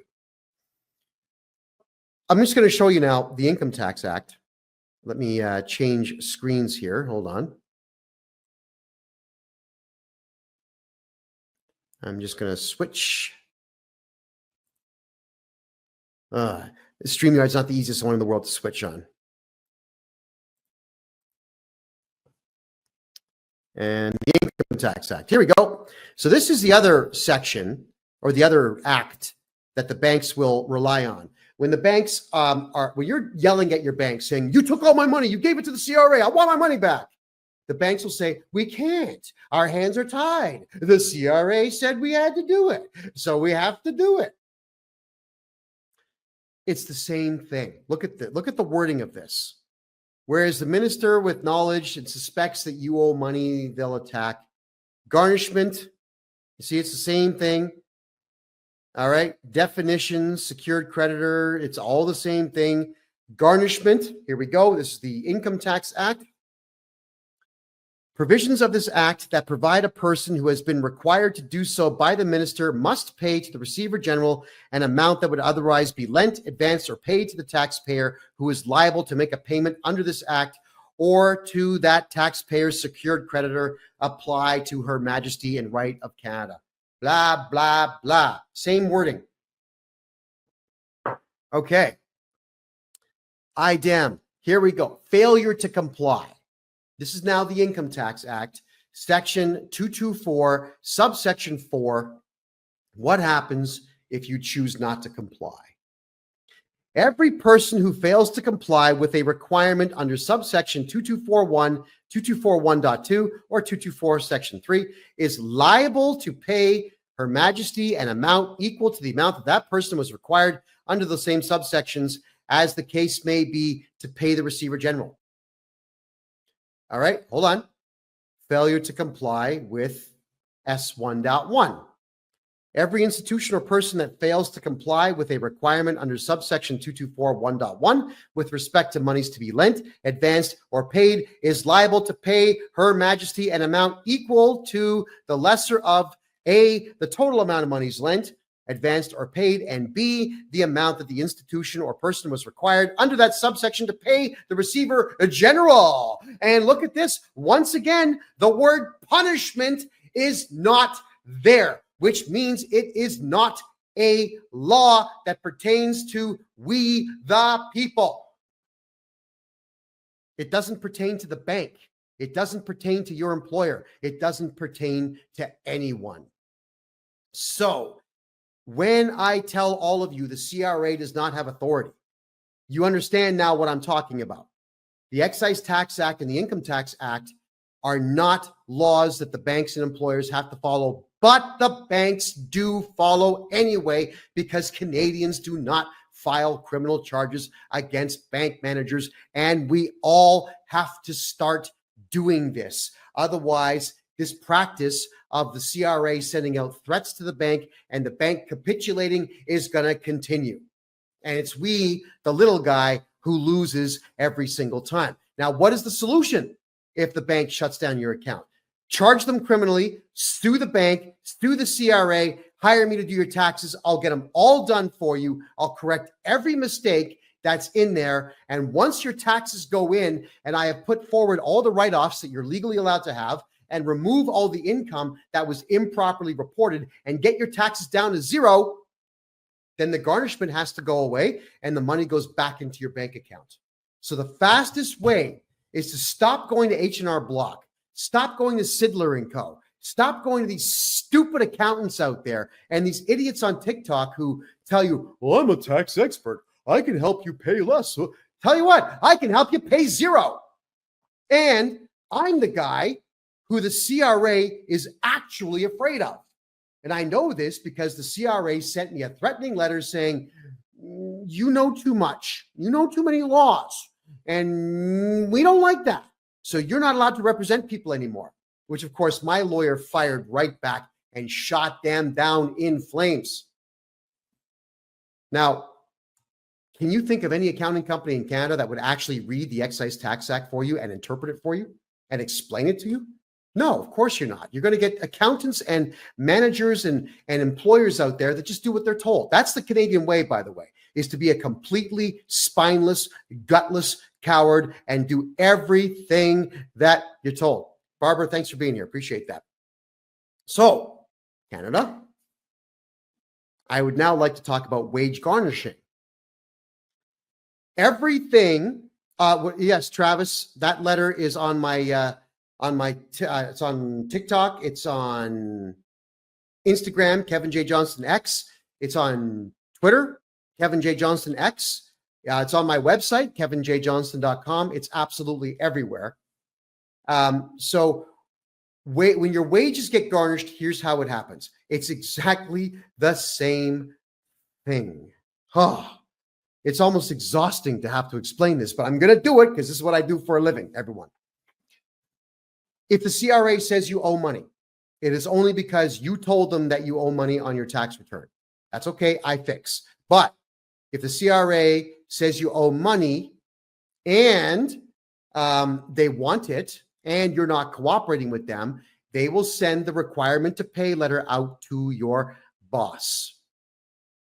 Now, this is where I lose my mind with employers. And I have given a lot of employers a very difficult time this year. The number one commodity, the number one asset that every business has is a highly skilled employee who's dedicated to the company. If you've got an employee who does their job, doesn't complain, doesn't take extra long lunches, doesn't sell your secrets to other companies, shows up even when they're sick, obeys the rules, treats people with respect, your customers love them. You're going to repay them by stealing money from their paycheck and giving it to a collection agency because you got a letter. What a scumbag you are if that's what you're going to do. You are a coward and a scumbag, but here's the worst part for employers out there. If you are an employer out there and you garnish someone's wages and give that money to the CRA without a court order, you know what else you are? You're a criminal. And I mean literally, you are stealing money. You have committed fraud and you've committed theft. And because you conspired with the CRA to steal that money without a court order, the court order would protect you. But because you've conspired, it's also conspiracy. These are very serious criminal charges. Why would you do that? Why would you become a criminal because you got a letter in the mail? And the odds are pretty good you got a letter in the mail from somebody who's not a Canadian citizen, someone who doesn't deserve to even be in the country or be around decent human beings. Yeah. So what I want to tell you is that you shameful, gutless individuals, I'm going to be, in 2025, I'm going to be helping my clients sue your company, sue you personally, put liens on your properties, and charge you criminally. It's time to take what I do to the next level. Employers should be terrified to cooperate with the CRA. I know what the CRA says. Now, the CRA, the employer who gets these letters could actually charge the CRA with this, but they don't. The CRA always says, if you don't give us your staff's money, we may, not will, we may audit you. That's the threat they use. And employers are losers. Oh my God, I don't want to get audited. That's what they sound like. If they audit you, you call me and I get rid of the auditor. I'm the one that tells the auditor, hey, You can't talk to my client. You got to talk to me. You're banned from the property. You're banned from their church. You're banned from their home. You can't even phone them. If you talk to any of the staff, guess what happens? We're going to find you. We're going to take your house. That's my job. So employers out there, watch out. I'm going to make an example of you. The CRA, they've got the right to send a letter, but so do I. And you do not have the right to steal someone's money because the CRA sends a letter. The only right the CRA has is to send the request for money. You've got the right to say no. And if they send an auditor after you, that's a crime. It's malicious prosecution. That is a crime. It's what the Americans call a felony. It's what the Canadians call an indictable offense. It's a crime. You do jail time for these things. So we, the people, need to go on the attack. If any of you out there have had your wages garnished and they're still being garnished now, get a hold of me. We're going to get your money back because I'm going to go to war with your employer over that. Think about all the crimes that the CRA has committed. I don't care that they have an act that says they could do these things. They are still breaking the law. Acts mean nothing. And remember, everybody, at Nuremberg, when Nazis said, I shot children in the head because I was just following orders, it didn't work for them. They all got hanged. It's not going to work for your employers, and it's not going to work for the CRA as long as we, the people, gang up on them and become an army and fight back. It takes nothing. We don't even have to use violence. We just have to sue your boss and go to the courthouse. If the cops will not file charges, then you go to the courthouse. You grab the forms that they have. It's called filing a private information. You can file criminal charges against somebody in a courthouse. It's free.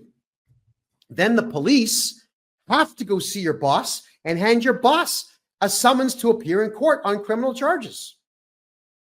Why are we not doing this as a society, everybody? Now, you got to remember, I would love to do this for everybody out there. I've only got so many hours in a day, but I'm going to be teaching everybody across Canada how to charge CRA criminals and your bosses and your bank managers who steal your money.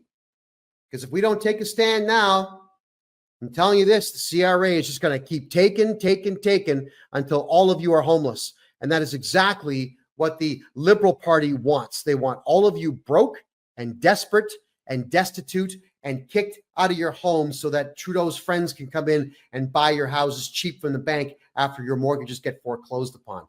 You all got to stop paying tax. Now, next week, I'll be covering how to never pay income tax again legally. Yeah, there's a legal, not the free man on the land crap, not that sovereign citizen nonsense. I don't do that stuff. All I do is show you the law and then show you the steps you follow to abide by the law. Never mind the act. Who cares? The law. If you're doing things legally, everybody, you'll never pay tax in Canada again. And the CRA is in panic mode now, sending me ridiculously stupid letters, but it hasn't worked because now the CRA, when they call me to talk about my clients, they're really polite. Now, of course, when someone's polite with me, I'm always polite back. I'm just telling you that it is possible to frighten the CRA. They're cowards. They think that these acts are going to protect them. And then I say, no, they won't. And then we just attack without weapons. We attack with paper and court orders and criminal charges. Let's do it, everyone. If you want your taxes done properly, everybody, get a hold of me at my website. It's kevinjjohnston.com. Book yourself a 1-hour consultation. I can't wait to help you get all your tax problems fixed. I'm going to go back 10 years in your taxes and get you back at least 50% of what you've paid. And it's all going to be done legally within the bounds of the law because the CRA has no laws to back it up, just acts. And those don't mean a thing, especially even in a court of law. My name is Kevin J. Johnston. This is the Income Tax Show. Well, we're going to call it pretty much everything. It's the Real Estate and Money Show. We cover income tax a lot. It's every Thursday for the rest of this year at 9 p.m. Eastern Time, right here on freedomreport.ca. Have a great night, everyone. Thank you.